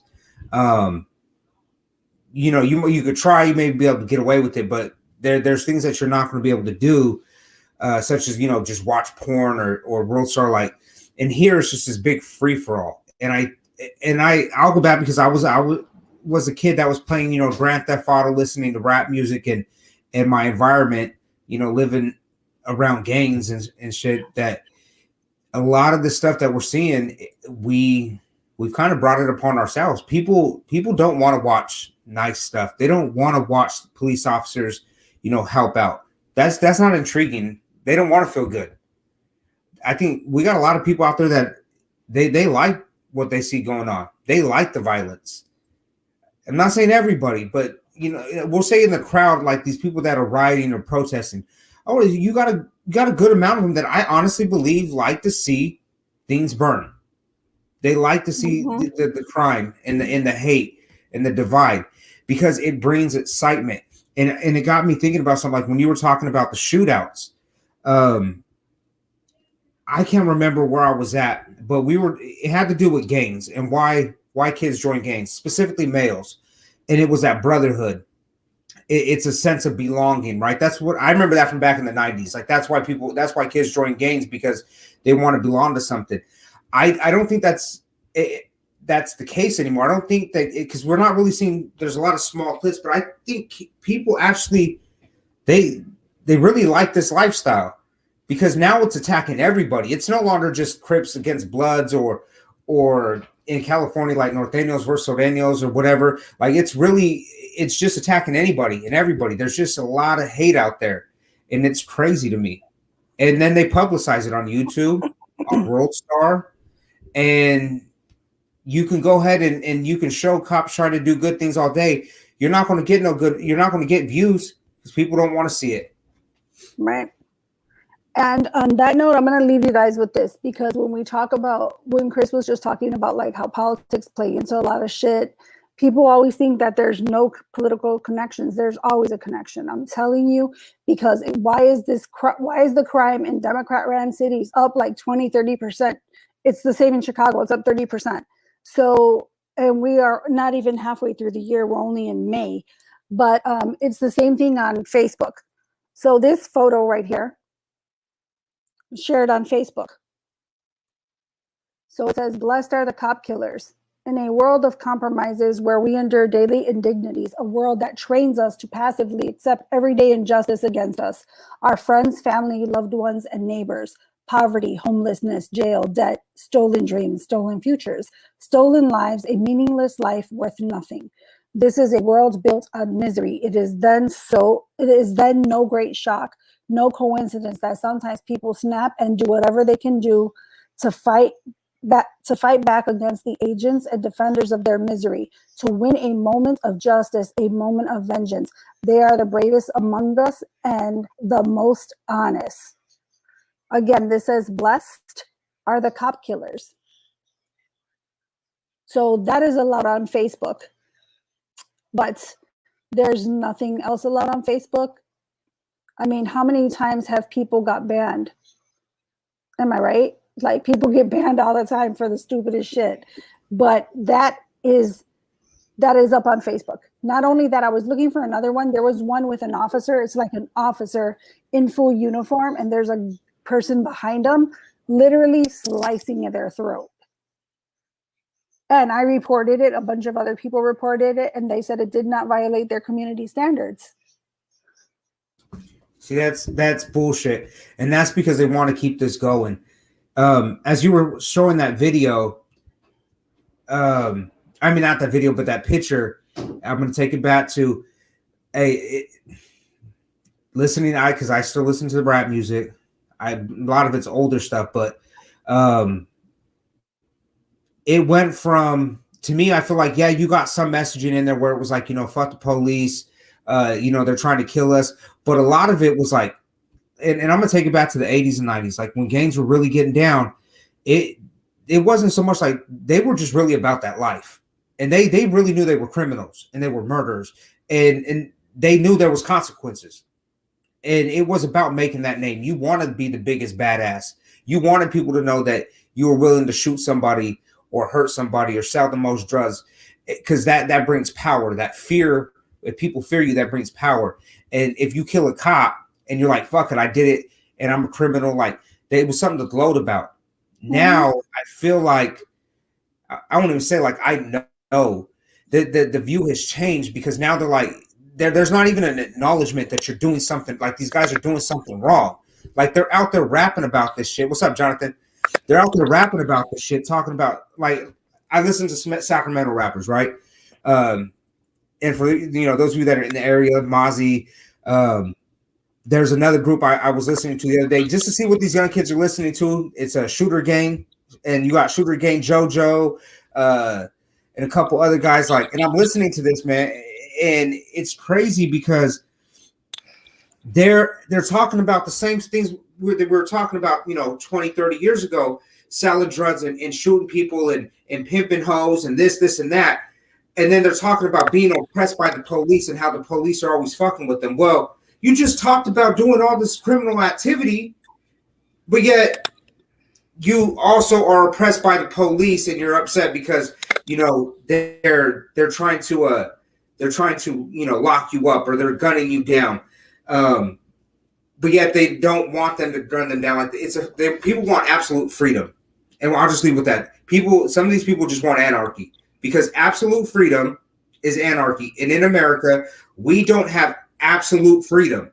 We have freedom within a boundary of rules and in the Constitution, and that keeps people safe, and it gives us just enough rights not to hurt ourselves or be destructive. These people nowadays want absolute freedom. They want anarchy. I'll leave it at that. What's up, Jonathan? What you got? Man, hey, what's going on, man? I've been, peeking in and stuff like that, just getting off of work. But yeah, man, like from what I'm seeing, man, like with the way things are right now, it's pretty much like we talk about with the community standards. It's like it doesn't violate community standards when it's the story that they want to keep going. Yeah. As long as it keeps people emotionally involved in something, that's the quickest way to get that kind of support. Is like, well, no, this is just bringing light to the oppression. Like, no, it's not. It's not bringing light to anything. This is just approaching people like on an emotional level, getting them to respond a certain way. Like you're just trying to get them to like, see that this is all police and this is how they all are. And it's like, it's not. It's like for every one actual bad police officer that you can find, I can find 100 that are great police officers doing what they're supposed to do, handling their business every day. And at the end of the day, they just want to go home to their families, to their children, like anybody else. It's like I like in the few times that I have had any type of run-in with police, usually for speeding. That's about the closest I have. It's like, not once can I say where I was like, oh my God, like this guy's gonna kill me or something like that. It's like, no, I'm just gonna hand him my license, my registration, everything is good. And every time it's like they're polite. It's like, okay, sir, just make sure you just slow it down or whatever, just take it slow coming down this hill, because it's easy way to have an accident or whatever. I'm like, okay, cool. It's like, but everybody seems to want to pretend now, like anytime a police officer or something like that, anytime people have this involvement with a police officer, the police officer is the one escalating things. A police officer is called to a situation and you don't know what you're going to get called into. You don't, if you're pulling somebody over, if you have to initiate a traffic stop, you don't know what you're walking into. Mhm. You can think it's the simplest thing in the world, and boom, you don't go home that day.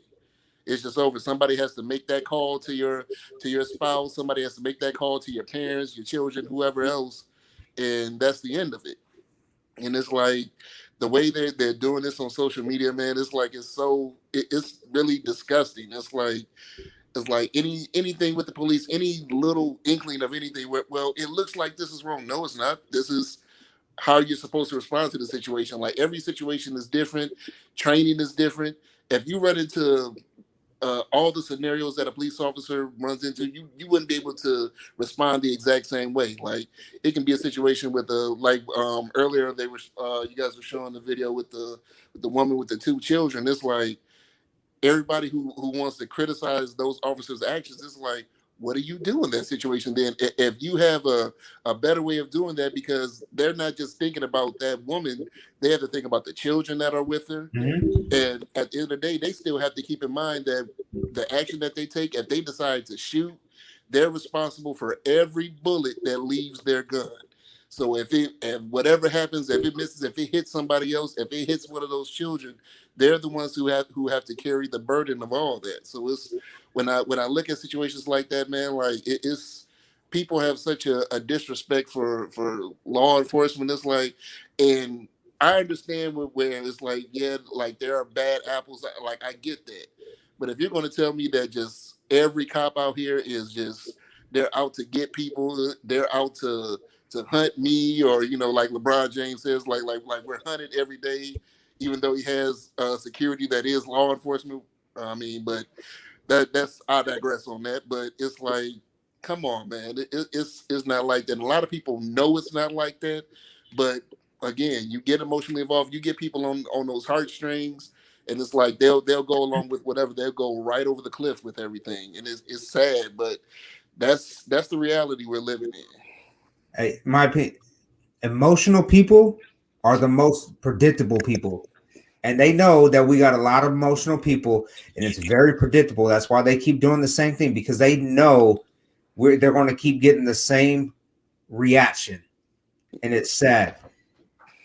Yeah, it's like they get the, like you said, like with emotional people, like it's always the same thing. It's like they see any video like, and I always can point them out, like, because they'll post whatever video, like, see, this is what we're talking about with the cops, and then I'm like, okay, I'm going to wait a couple days and we'll see what happens, and then sure enough, like 9 times out of 10, some other footage comes out, and some other things come to light, and it's like that little 10-second clip that you shared wasn't what all happened.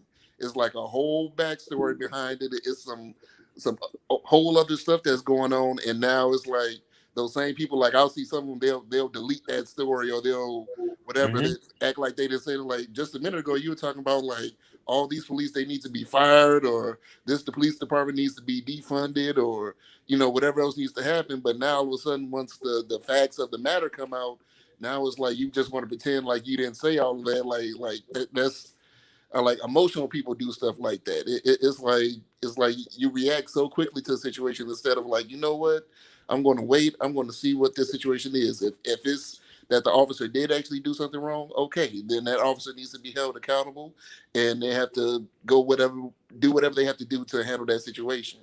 If it's found out that the officer was in the right, then you have to acknowledge, you know what, okay, like I'm glad I waited and saw the whole situation for what it was, and this officer handled himself or herself the correct way, and that's just what it is. It's like in some situations, it's not always going to be cut and dry and something that's just pretty and neat where you can like, oh, okay, this is the perfect situation. It's not always like that. Like it's real life, real time. You don't get a reset on this.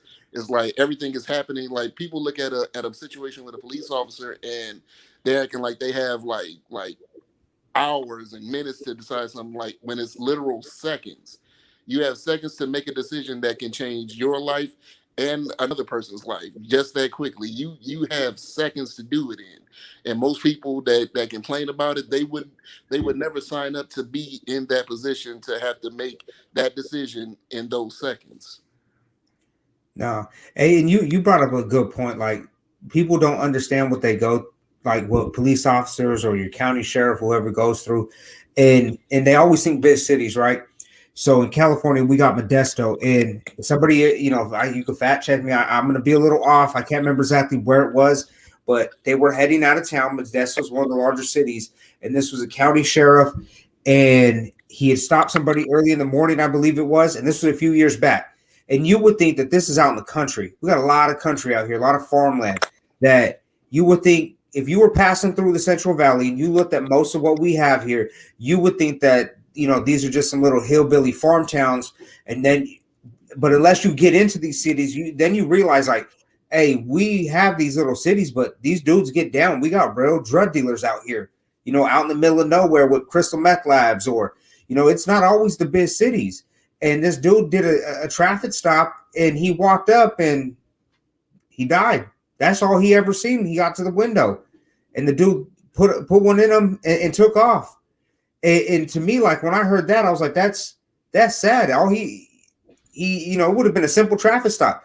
If that dude was really like up to no good, like there was a potential, like, okay, he blew the stop sign. Hey, get your ticket and keep moving. You didn't have to take that dude's life. You could have actually got away with that. But now you're doing life in prison, and then you wonder why cops, walk up, a little, I won't say paranoid, but you got to take that precaution, because if I learned anything, being in the military, like the time that I was in, and I'll be the first to tell you, like I was never in combat, but we do go through courses. Like when you start putting your guard down and when you stop taking the shit seriously and following procedure, that's when you're going to die. That's your highest chance of dying. When you don't do what you're supposed to do, you're done. I mean, your chances skyrocket, and people don't understand that. And why? Because many of us are not police officers. Many of us, and I think that's why you'll find a lot of military backing up police officers. Many of us are not, we're not in the military or had that type of training. And for me, like I'd like to tell people, like if you don't know what they go through, and you're in Chicago area and you're some kid that's 11, 12 years old, you don't know hey, holla at Shelly. And then maybe, I don't know if you could take these, a kid or two on a ride along, be like, look, this is, kind of what we got to do. Not even a ride along, but just show them like, hey, this is what you might get into, and have those talk with these kids or somebody that's older, like, hey, come check out what we got to do. So I think more people need to do that so they can understand that you're right, Jonathan, like this is real. And it's not always cut and dry. Life is messy. And these situations, as we seen in the video earlier, like it gets messy quick. And there is no perfect answer. There's quick reactions, and you're hoping that nobody you don't affect people. If that lady would have turned around and her son ran after her, if she would have turned around thinking the other police officer was behind her, she could have turned around and stabbed her son on accident, just because she had a knife in her hand. And people don't think about that. They just right away go to, he shot her. Hey, he potentially saved that kid's life, or both of them. I mean, she was just running around like with no care in the world, holding that knife. So it's crazy. Yeah, Did you guys happen to see the Oklahoma video that was released? No, there's so many videos being released. Yeah, I didn't see that yet. Let's see. I think I shared it on my page today. Hold on, my computer is taking a long time to load. Oh, okay, no, this is the racist lady talking about the Mexicans. Like the Mexican racists, it's like I was so done. Yeah. Hey, I'm telling you, last year when I was like, man, I'm gonna do this little video and put this out there because I was upset with what was going on, and I was like floored when I started, like, people were like, oh, you're racist. I'm like, I thought I couldn't be racist. Like, I'm not white. That only white people could be racist. They're like, no, you're racist. You say you're Hispanic, but your views, like everything you're saying, it's racist. And I'm like, the fuck? It's stupid. I got called colonized. It's always that. It's always either colonized or, in my case, it's like, oh, you're self-hating. It's like, I'm self-hating because like I can look at a situation logically. It's self-hate because I'm like, no, man, you got to understand like the like what oppression. It's like they'll be like, look at this video of this. It's like, okay, like I know you showed me this clip, but I have a actual like a full video. You showed me 10 seconds. I got like a 4-minute video that shows this whole situation, and it's like this is what actually led to this. And it's like, no, but you just don't understand the fear. The fear of what? It's like it's always a situation where it could have been completely avoided. And like people just be calm, do what you have to do. Like everybody let the officer be professional. You be respectful, and everybody gets to go home. You may not like getting that ticket or whatever else it might be, but guess what? You get to go home. You get to live another day. And if you feel you've been wrong, like hey, like if you feel like you've really been wrong, go to court. Get a payday. If you feel like you've really been wrong, it's like I would much rather go to court and be like, you know what, I'm going to sue. Cut me a check and go on with my life. I'm not going to put myself in a situation where it's like I'm going to try to hold court right there on the side of the freeway or whatever, and get all in the officer's face and attack the officer or whatever, and then my mother's crying on TV because I acted stupid. So this is like a minute. This is a pretty brief incident of what happened in Oklahoma. This was May 1st. And this is just little things about what the police go through. Like this is literally, watch this video. This officer's actually no contact with this person whatsoever, but the person wants to have contact with the police. It's only 2 minutes. Let's go. Let me know if you guys could hear it. I'm Captain Dan Stewart with the Office of Media Relations. We want to share with you some information about a recent shooting involving one of our officers. In the early morning hours of May 1st, Officer Flowers was driving south on Martin Luther King Boulevard on his way to an unrelated disturbance call. I got a guy that just tried to run into my car. He's coming up behind me now. The suspect, Quentin Pace, was also driving south on Martin Luther King Boulevard and struck Officer Flowers' vehicle several times. He's coming back at me again now.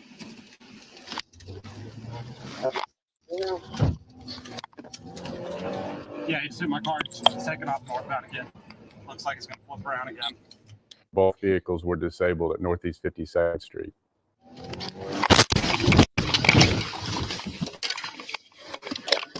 I'm hit. I'm trapped in the vehicle. Officer Flowers was trapped inside his vehicle after the collision. Mr. Pace exited his vehicle with a gun and began firing at Officer Flowers while he was still inside his vehicle.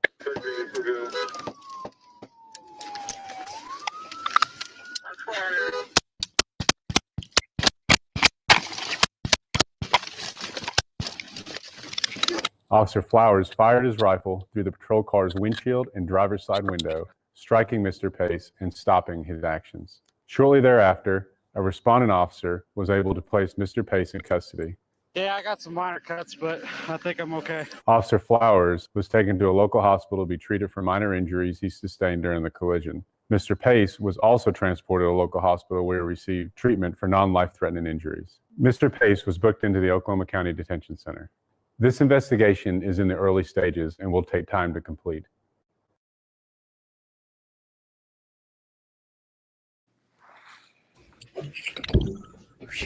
Go ahead, Shelly. So now, mind you, that officer was on his way to assist someone. Had nothing to do with this particular job, with this gentleman. He had nothing to do with him whatsoever. He's literally on his way to respond to something totally different. This gentleman pulls up behind him, strikes his vehicle more than one time. He's on the radio. He's saying what's happening. He again winds up disabling the officer's car, trapping him inside the vehicle. And then you hear the gunshots as he walks up to the officer and he starts unloading on this police officer's car. I am surprised that this officer is alive, to be honest. He's trapped inside his vehicle. He's not in an SUV. He's not in a big car. He's in a smaller vehicle. And he has to literally get the window out to shoot back to protect himself. And I can tell you, in those smaller cars, you have like your computer, like it mounts right here. So that takes up space. You're like literally, you have all your emergency equipment around you. So you're that much smaller. And to be trapped in there, I got hit one time, and I got trapped and I got pushed. I was the passenger and I got pushed into the computer system, and I was like literally crunched in, like my gut, like it literally messed up my hip because my gun pushed into my hip on one side, the computer on another side, and I couldn't even get out of the car. So I couldn't imagine trying to be in a gunfight in that situation. I mean, I know adrenaline is going to kick in. You're going to do what you got to do. But God was with that officer that day. I will say that. That was what I was when he said he was hit and he couldn't get out, and they said he got out and started firing on him. I thought we were about to witness a cop getting killed, and maybe, I mean, it looked like it was on his body cam. Yeah, I wasn't even watching. I thought that's what we were going to see. I thought he might have hit, get a couple shots off, maybe hit him, but ultimately die. But then when they said that he was able to hit him, disable him for a second, and still not take any gunshot wound. Like I think he said he got cut by the glass or something, but he got out and walked away. Like, man, he's lucky. He is lucky, and you know what? If God was with him, and he still got a hell of a shot because he knew. I mean, somebody was guiding those bullets not to kill that dude and to save his life. So that was a. And then you guys, not only that, but remember in California, the two officers sitting in their squad car in LA. Somebody just walks up to them and boom, boom, boom, boom, boom. This woman, the female officer, is able to render aid to her partner. Now, mind you, she was shot in the face twice, I believe it was. Yeah. And she's able to render aid, pull him to safety, and then cover down. Yeah. Now, what were those officers doing? They had no contact with anyone. They were literally sitting in their squad car, not bothering anyone, not doing anything to anyone. And they were literally shot at point blank range, both of them. Hey, it's crazy when you put it like that. They could, and I don't think people understand. Like, they're sitting there, they look like they're looking out, just watching what's going on, and they could have been just not done. Like when I seen that, I was like, man, they could have been in there talking about, hey, how's the kids doing? How's the wife doing? Hey, what'd you do? Oh, I did this, or I had this going on, and then bat. Well, I was like, man, it's sad because these are people act like they're not, like there's people out there that act like police officers are not people. Like these are people too with lives and kids and family and friends. And like that one right there, I was pissed off for them because that dude just ran up, took some shots, and then ran away like a little bitch. Mm-hmm. Yeah, man. No, it's true. Yeah, it's insane because it's like when you see something like that, like you said, like a lot of people look at them like they're not human, like they don't have spouses and kids that care about them and want them to come home. It's like the same way you wouldn't want that pain or that tragedy to come upon your family. Like you have to imagine for a minute, and some people were like actually cheering that on. It's like you realize that like if those officers died or anything like that, it's like imagine like them trying to explain to their children, like if they have like young children, like mom's not coming home, dad's not coming home because this person decided to fire into their car or whatever, and now they weren't doing anything to anybody.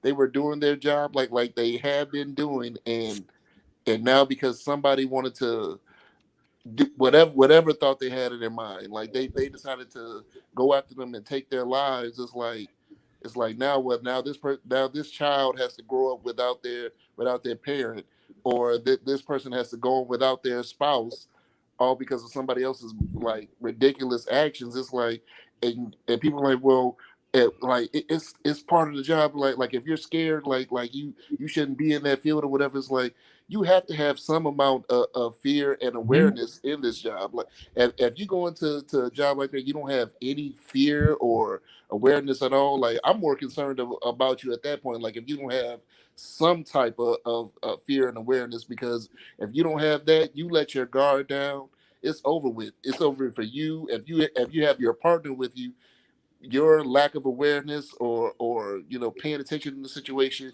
can cause both of you your lives. It's like just in an instant. And it's like, and like I said, with that situation in California, it's like they're doing nothing. They're just, like you said, maybe overlooking the scene or whatever, and now all of a sudden they're fighting for their lives, like out of the blue. And then you like this video with this officer in this car. It's like, I can't imagine the fear he has. Like he has to remember his training and trying to protect himself, but at the same time, that thought has to be going through his head. Like this is it. Like this is how it's going to end. Yeah. Like, this is pretty much how my life is going to end. Like my wife is going to get that call, or my kids are going to have to do this, whatever. Like my wife is going to have to come identify my body, and this is it. And it's like you could imagine carrying that fear around inside you in that moment, and you still have to, okay, I got to do something. I got to try to stop this guy in some way or another, and just hope I make it. And then to make it afterwards, I could imagine afterwards, after things have kind of settled down, I'm sure that officer probably went somewhere, probably private to himself, and exactly cried, or just let out the biggest sigh of relief. Probably called his wife or whoever. It is like, look, I love you so much, and she probably at that moment didn't understand until he breaks it down to her what actually happened. Yeah. It's like man, you don't understand how much I love you, like how much I love our family and all these other things. It's like I know in those moments afterwards that officer is like I don't know who was looking out for me or what was going on, but I'm still here, and it's like man, it's no way to probably put into words what he probably felt in those moments during that attack and afterwards. It's insane. Hey, real quick, when you were saying that, as you were saying, he's sitting in the car, thinking, he probably did that probably did flash before his eyes, his life, and I it's one of those things where like, man, if you had a Hail Mary moment to God, that was your Hail Mary moment right there. And he caught that ball for you and helped you get, win the game and keep your life. More than most. Yeah. Do you guys remember last year? I want to say it was around July 6, 2020. It was kind of overshadowed with all the George Floyd stuff that was going on. But his name was Officer Dia, D-I-A. His last transmission, he gets shot in the chest. He gets on the radio, and his last, I guess his call number was 118.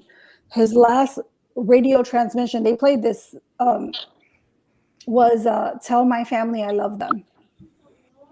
And he wound up dying. That was his last, and the thing is that got overshadowed by the whole George Floyd thing. And then nobody gave this guy, except for law enforcement officers who knew about it. But the media, you would think that that's something there, right? Because this is a family man. This is a man saying the last thing in his head is tell my family I love them. Yeah, and that's. But they didn't humanize him. They didn't humanize him whatsoever, and that's the type of shit which is why I am so hell bent on doing these videos and bringing the real truth to people, so that people can see that we are human beings. We took a job because we love it. And you mentioned something earlier, Jonathan.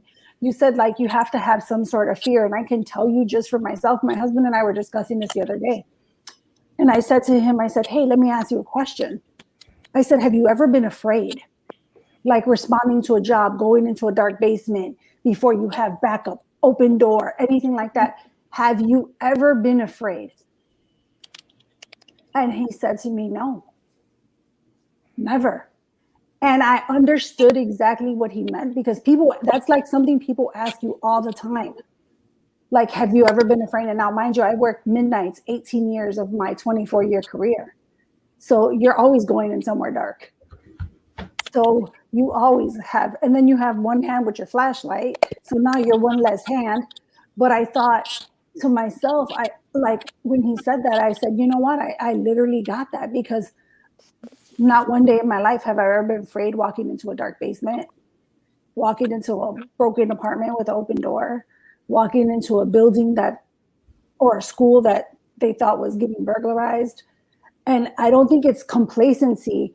I think it's that adrenaline kicks in and you are there to protect the life of everybody else. And in that moment, yours means absolutely nothing to you. And I'm not saying that to be an asshole. I'm saying that in that moment, the oath that I so proudly took to protect and serve kicks in, and that is going to come. That's going to come first. What you're talking about, Shelly, is you're talking about selflessness versus selfishness. I think when we say like the no fear, like there's some people that talk, are fearless. Sometimes that comes out of a place of selfishness, like that I'm fearless, that ignorance, that cockiness, that I'm just going to walk in here like this is the movies, ain't nobody going to touch me. That's ignorance right there. What you're talking about is selflessness, and I get when you put it like that, I can understand where you would say that you don't have no fear, or you're not thinking about it, like, because why? Because it's bigger than just you. It's there's something. It's a little deeper than that, and you're there to protect people.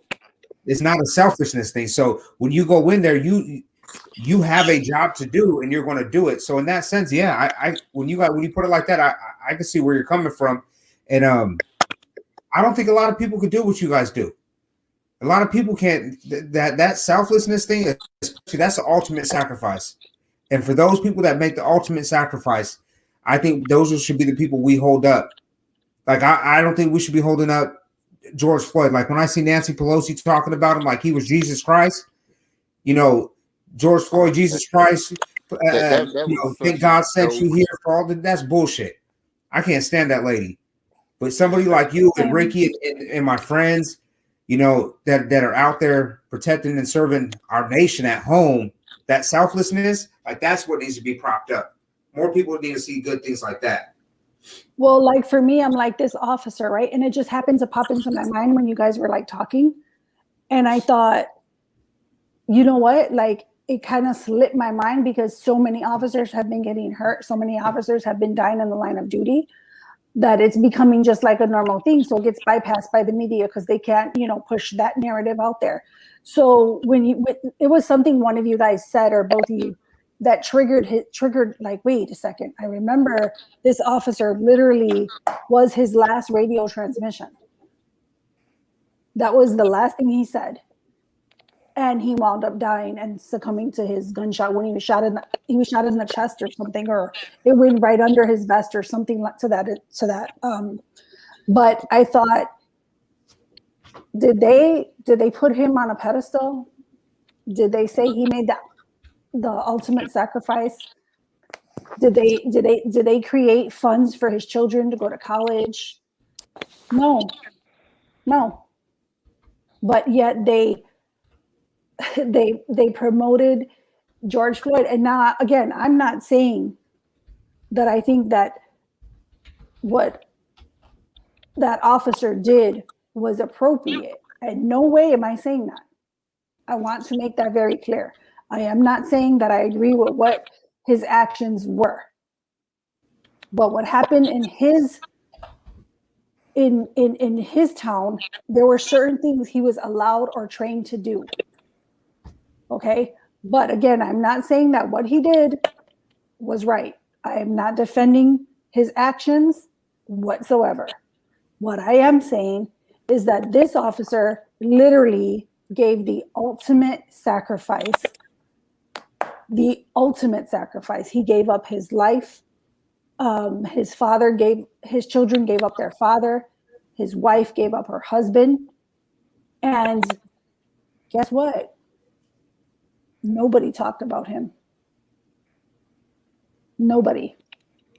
And that's unfortunate with so many officers. You know, like you said, like the way things are now, it's like an officer loses his life, and it's like, you know, it's like a back page story somewhere, and it's like so you're not gonna put this person in that same high esteem as this other person that got killed while in a gunfight with police or actively resisting and or whatever the case may be, and you put this person on the pedestal, talk about, oh, they were so good, and you know, they were trying to turn their life around and this, that, or the other. It's like this officer, like they don't get to go back home. Like this officer literally won't get the chance to see their children grow up and, you know, graduate from high school, won't get the chance to see their children go and get married, go to college, all those things. Like they won't be able to celebrate, you know, a golden anniversary with their spouse because of a moment like this, and everybody acts like well, it's like, well, you know, the way these officers are, that like they have it coming or something like that.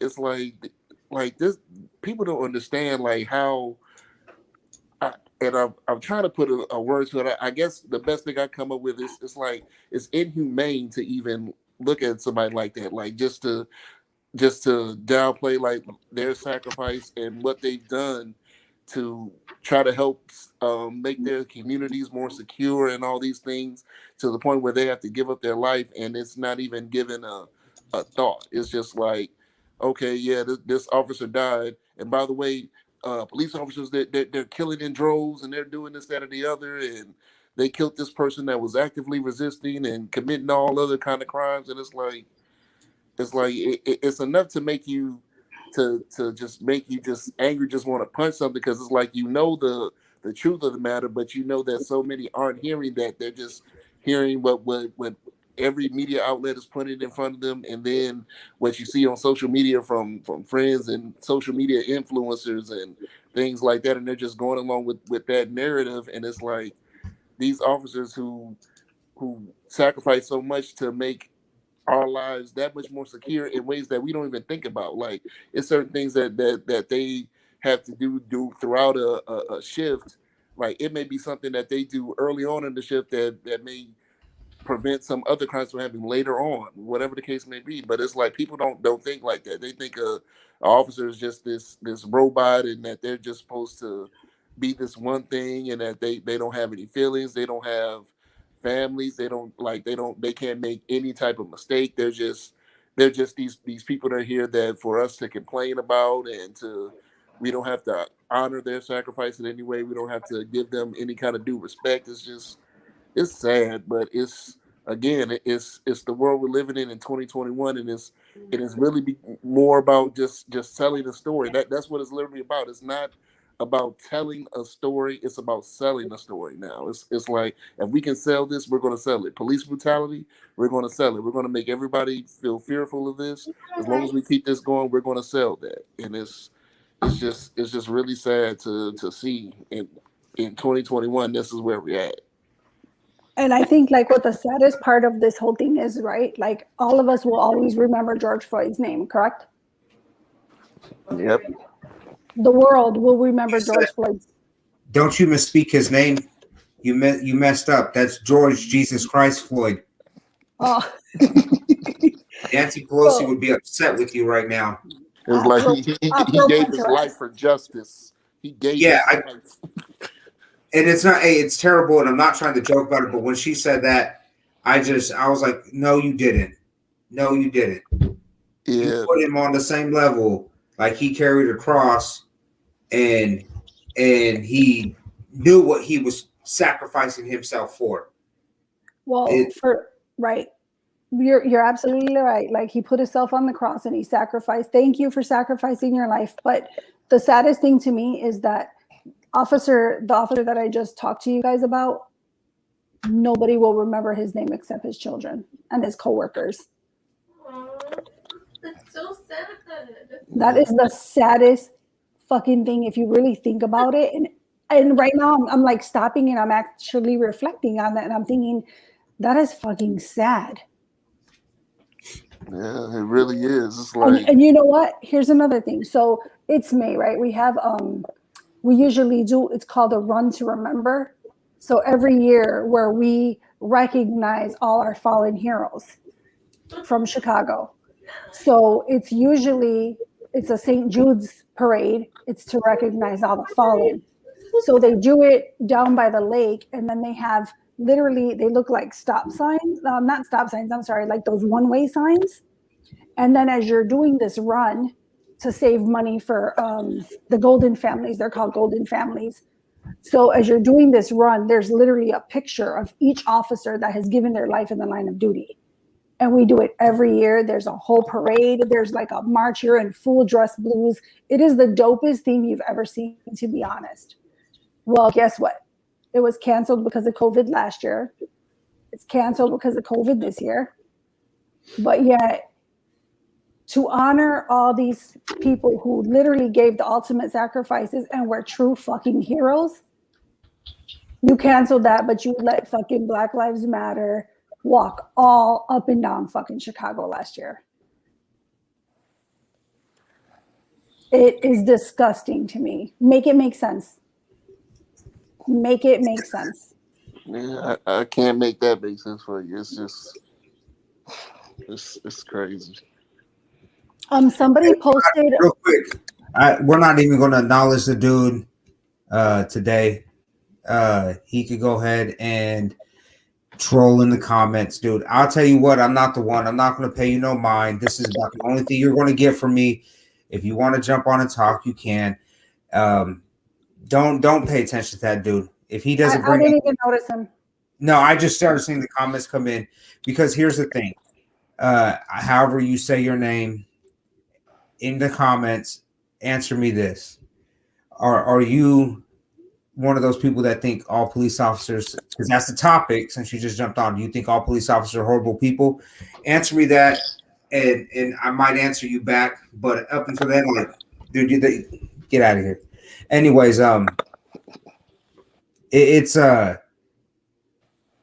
what you just brought up about Officer Dia, like that, to me, that is sad. And maybe that's something we can do. Because I know we've been bringing, like, you showed, that's not the first time you put up that page where you show the officers that have fallen. And I think people need to see more of that. I mean, it's tragic because for that to be his last words, what I just looked it up, 118, tell my family I love them. And nobody's going to remember that. Look, that's giving me goosebumps, literally. My hairs are like standing thinking about it. I just pulled something up. Chris, I sent something to the Just Us page. Can you pull it up really quick? It's a photo. Somebody mentioned in the comments, let me see who it was. Someone mentioned David Dorn. Oh, Shannon did. Shannon. Retired Chief David Dorn. He was shot and killed during the Black Lives Matter riots, protecting a shop. The alarm went off. He went in, he was shot point blank range on Facebook and left to die on the sidewalk. His grandson watched his grandfather take his last breaths on Facebook. Now, I wound up meeting Mrs. Dorn. If you guys don't know who David Dorn was, he had just retired. He was a chief. He was a male Black. So I went to a police rally last year, and I'm only bringing it up because someone brought it up. So this is Mrs. Dorn right here. This is his wife. She now goes around to police rallies and talks about all the shit that's happening. She is a sergeant of police. She is still on the job. And I had the pleasure of meeting her. And she does rallies all over the United States. She does talk shows now. She's doing a lot of stuff because she is not going to let it go just like that. And kudos to her. That's great because I mean, like you said, like with that situation with David Dorn, it was like because this was all in the midst of like like Black Lives Matter and all this, and it was like this is a black man serving his community, you know, doing his part to try to make his community more secure and all of that. Has spent a great deal of his life doing that. Just retired, and this is what happens. Like he, and still even after retirement, still serving his community. And it's like, and his life is just taken from him just like that.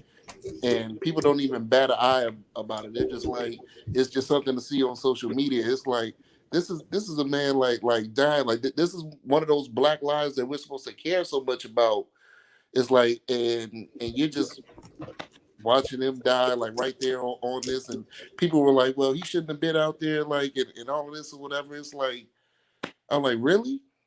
I'm like, so no acknowledgement of this man like doing the right things, not out there doing anything crazy or anything detrimental. He's doing the right thing, doing something to try to bring some security to at least this one store, even if it's just that one store. And he gets killed over what, a TV? It's like that's what his life amounts to for somebody like that. It's like a TV. It was like, but when I saw it like that, and people just kind of breezed by it, I'm like, I mean, granted, I already knew like the whole movement. It was like, man, this is phony already. But at that moment, it was like, you know what? Yeah, you know what? Like this is a real joke with them. It's like, It is. like, I'm not going with this. It's like, come on, man. Like y'all not real. Y'all are not real. Hey, so and to what you're saying, Jonathan, like that's the black life that should have mattered. That's the one that should have mattered. That should be the one, just as much as George Floyd shook people up. Watching David Dorn on Facebook dying, that should have mattered. That should have woke people up and be like, hey, this ain't cool. Like none of this is cool. None of this death. None of this people getting hurt. Like this is not cool. And people, but they don't want that, man. And that for that dude, like there was a dude just recording him, and all he kept doing was, "Come on, man, hold on." Like, no, dude, get off your fucking phone and call the police. Try to render aid. Try to do something. Hold the dude. Like be humane. Get down there and be like, "Hey, I know your family ain't here, but I'm here. I know you don't know me, but I'm here." Man, and people don't understand. Like we've lost that shit. We really have. Yeah, man, that's always crazy to me because it's like when I see people in situations like that, it's like, and they choose to just record and not do anything to render aid to a person, or you know to try to do something to calm that situation, whatever it may be. It's like, so you're just going to record. Like this is a person literally like dying right in front of you. You don't try to render aid. You don't try to get call assistance or anything like that. And like all you can think to do is I'm gonna go live. It's like, yep. It's like that. Like could anything be more just inhumane and just I don't even got the word for it, man. It's insane. Do you guys know who this is? I can't say that I do. Chris, do you know who this is? I do not. I was reading the comments. So I mean, I do because of the comment, but before Lori had posted that, I believe that's who this is. I did not know who that was. It is. So this is Natalie Corona. She was an officer that was killed, I believe, in 2019. Yeah, January 2019. I do. Now that you say that, I do remember that. Mm-hmm. And it was, there wasn't a lot of, I remember one of the buddies in my reserve unit was talking about it. This is her dad pinning her star on. This is a photo that she took, which is a great photo, by the way.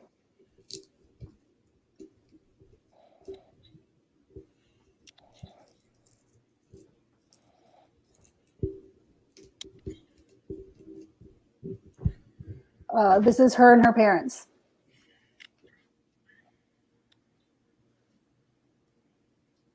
They have like a little film and stuff.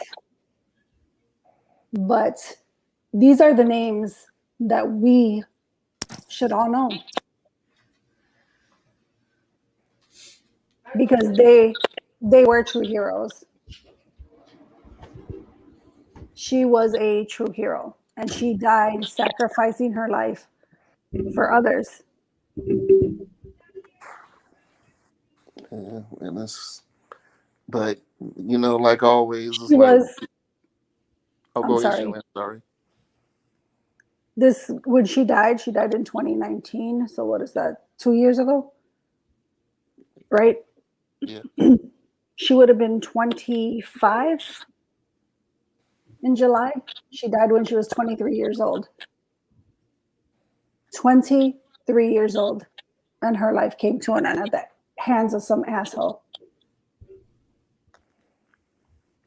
This is a name. She's Hispanic. She is Latina. Why does her life not matter? Because it don't bring the money. Right. God honest Exactly. truth. If it doesn't bring money, or it doesn't bring the, you know, like the kind of narrative that they want to push, it's never going to be remembered. They're going to make a concerted effort to push those names, those faces. They're going to push them as far back as they can.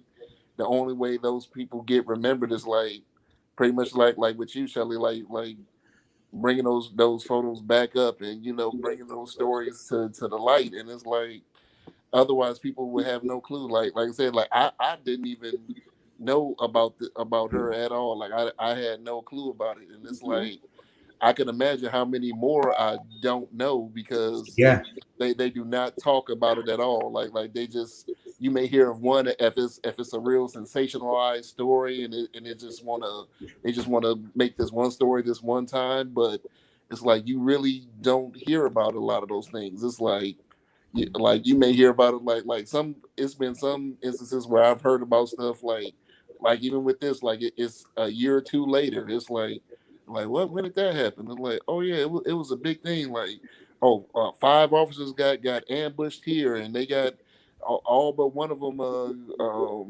got killed or whatever. And it's like I didn't hear anything about that. Like, yeah, you probably won't, because it's not the story that they want to push.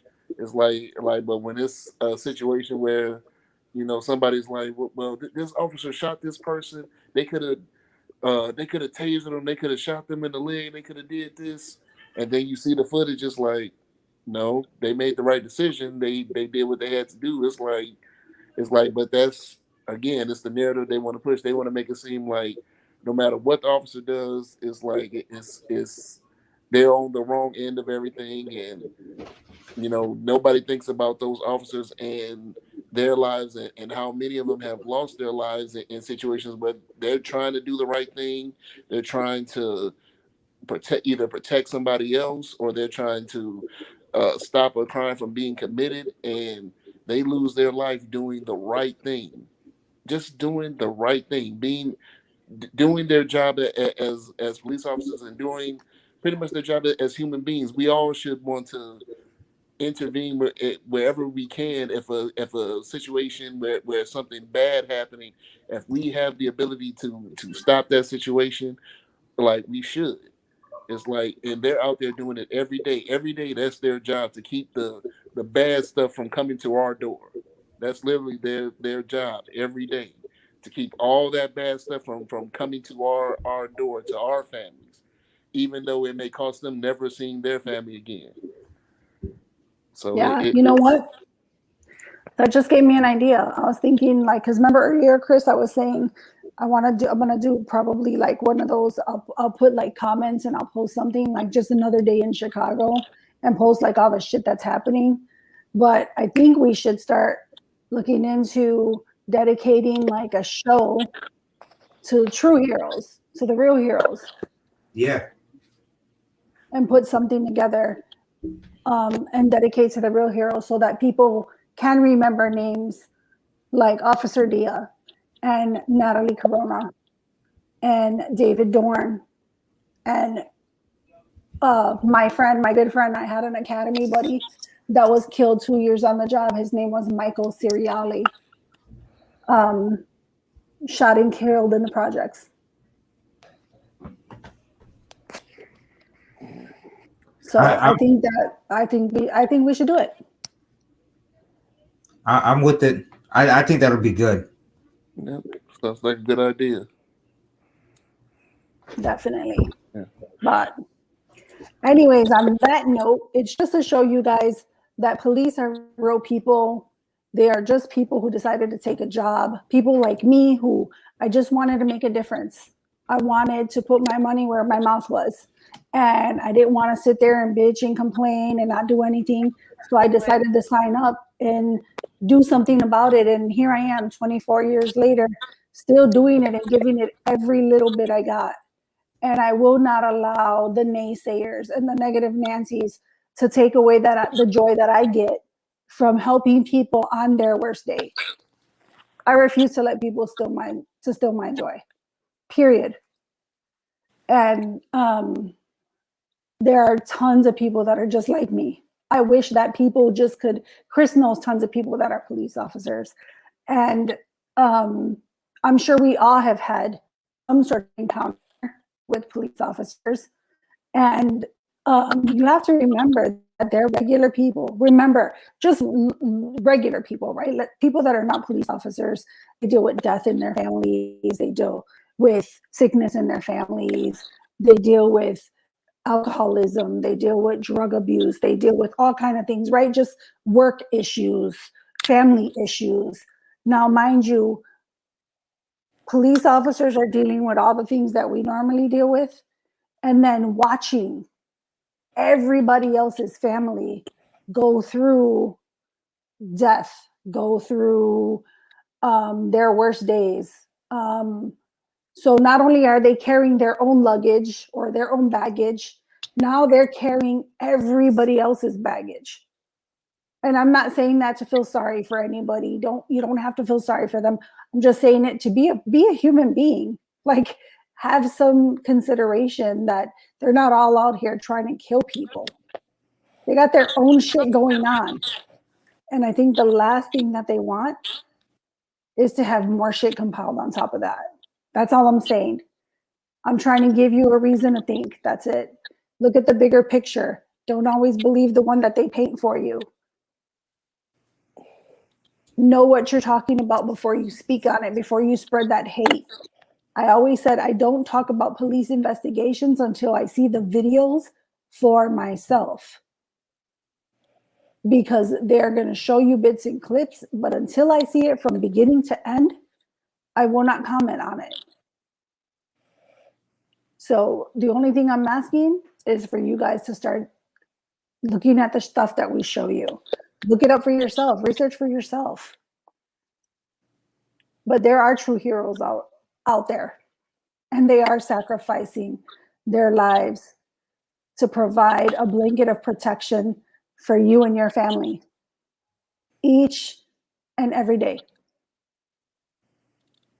Final thoughts, you guys. Those are my final thoughts, by the way. I'm going to leave with this because we had a long discussion. I want to give so in my area, I want to give a shout out to, we'll call him Officer T.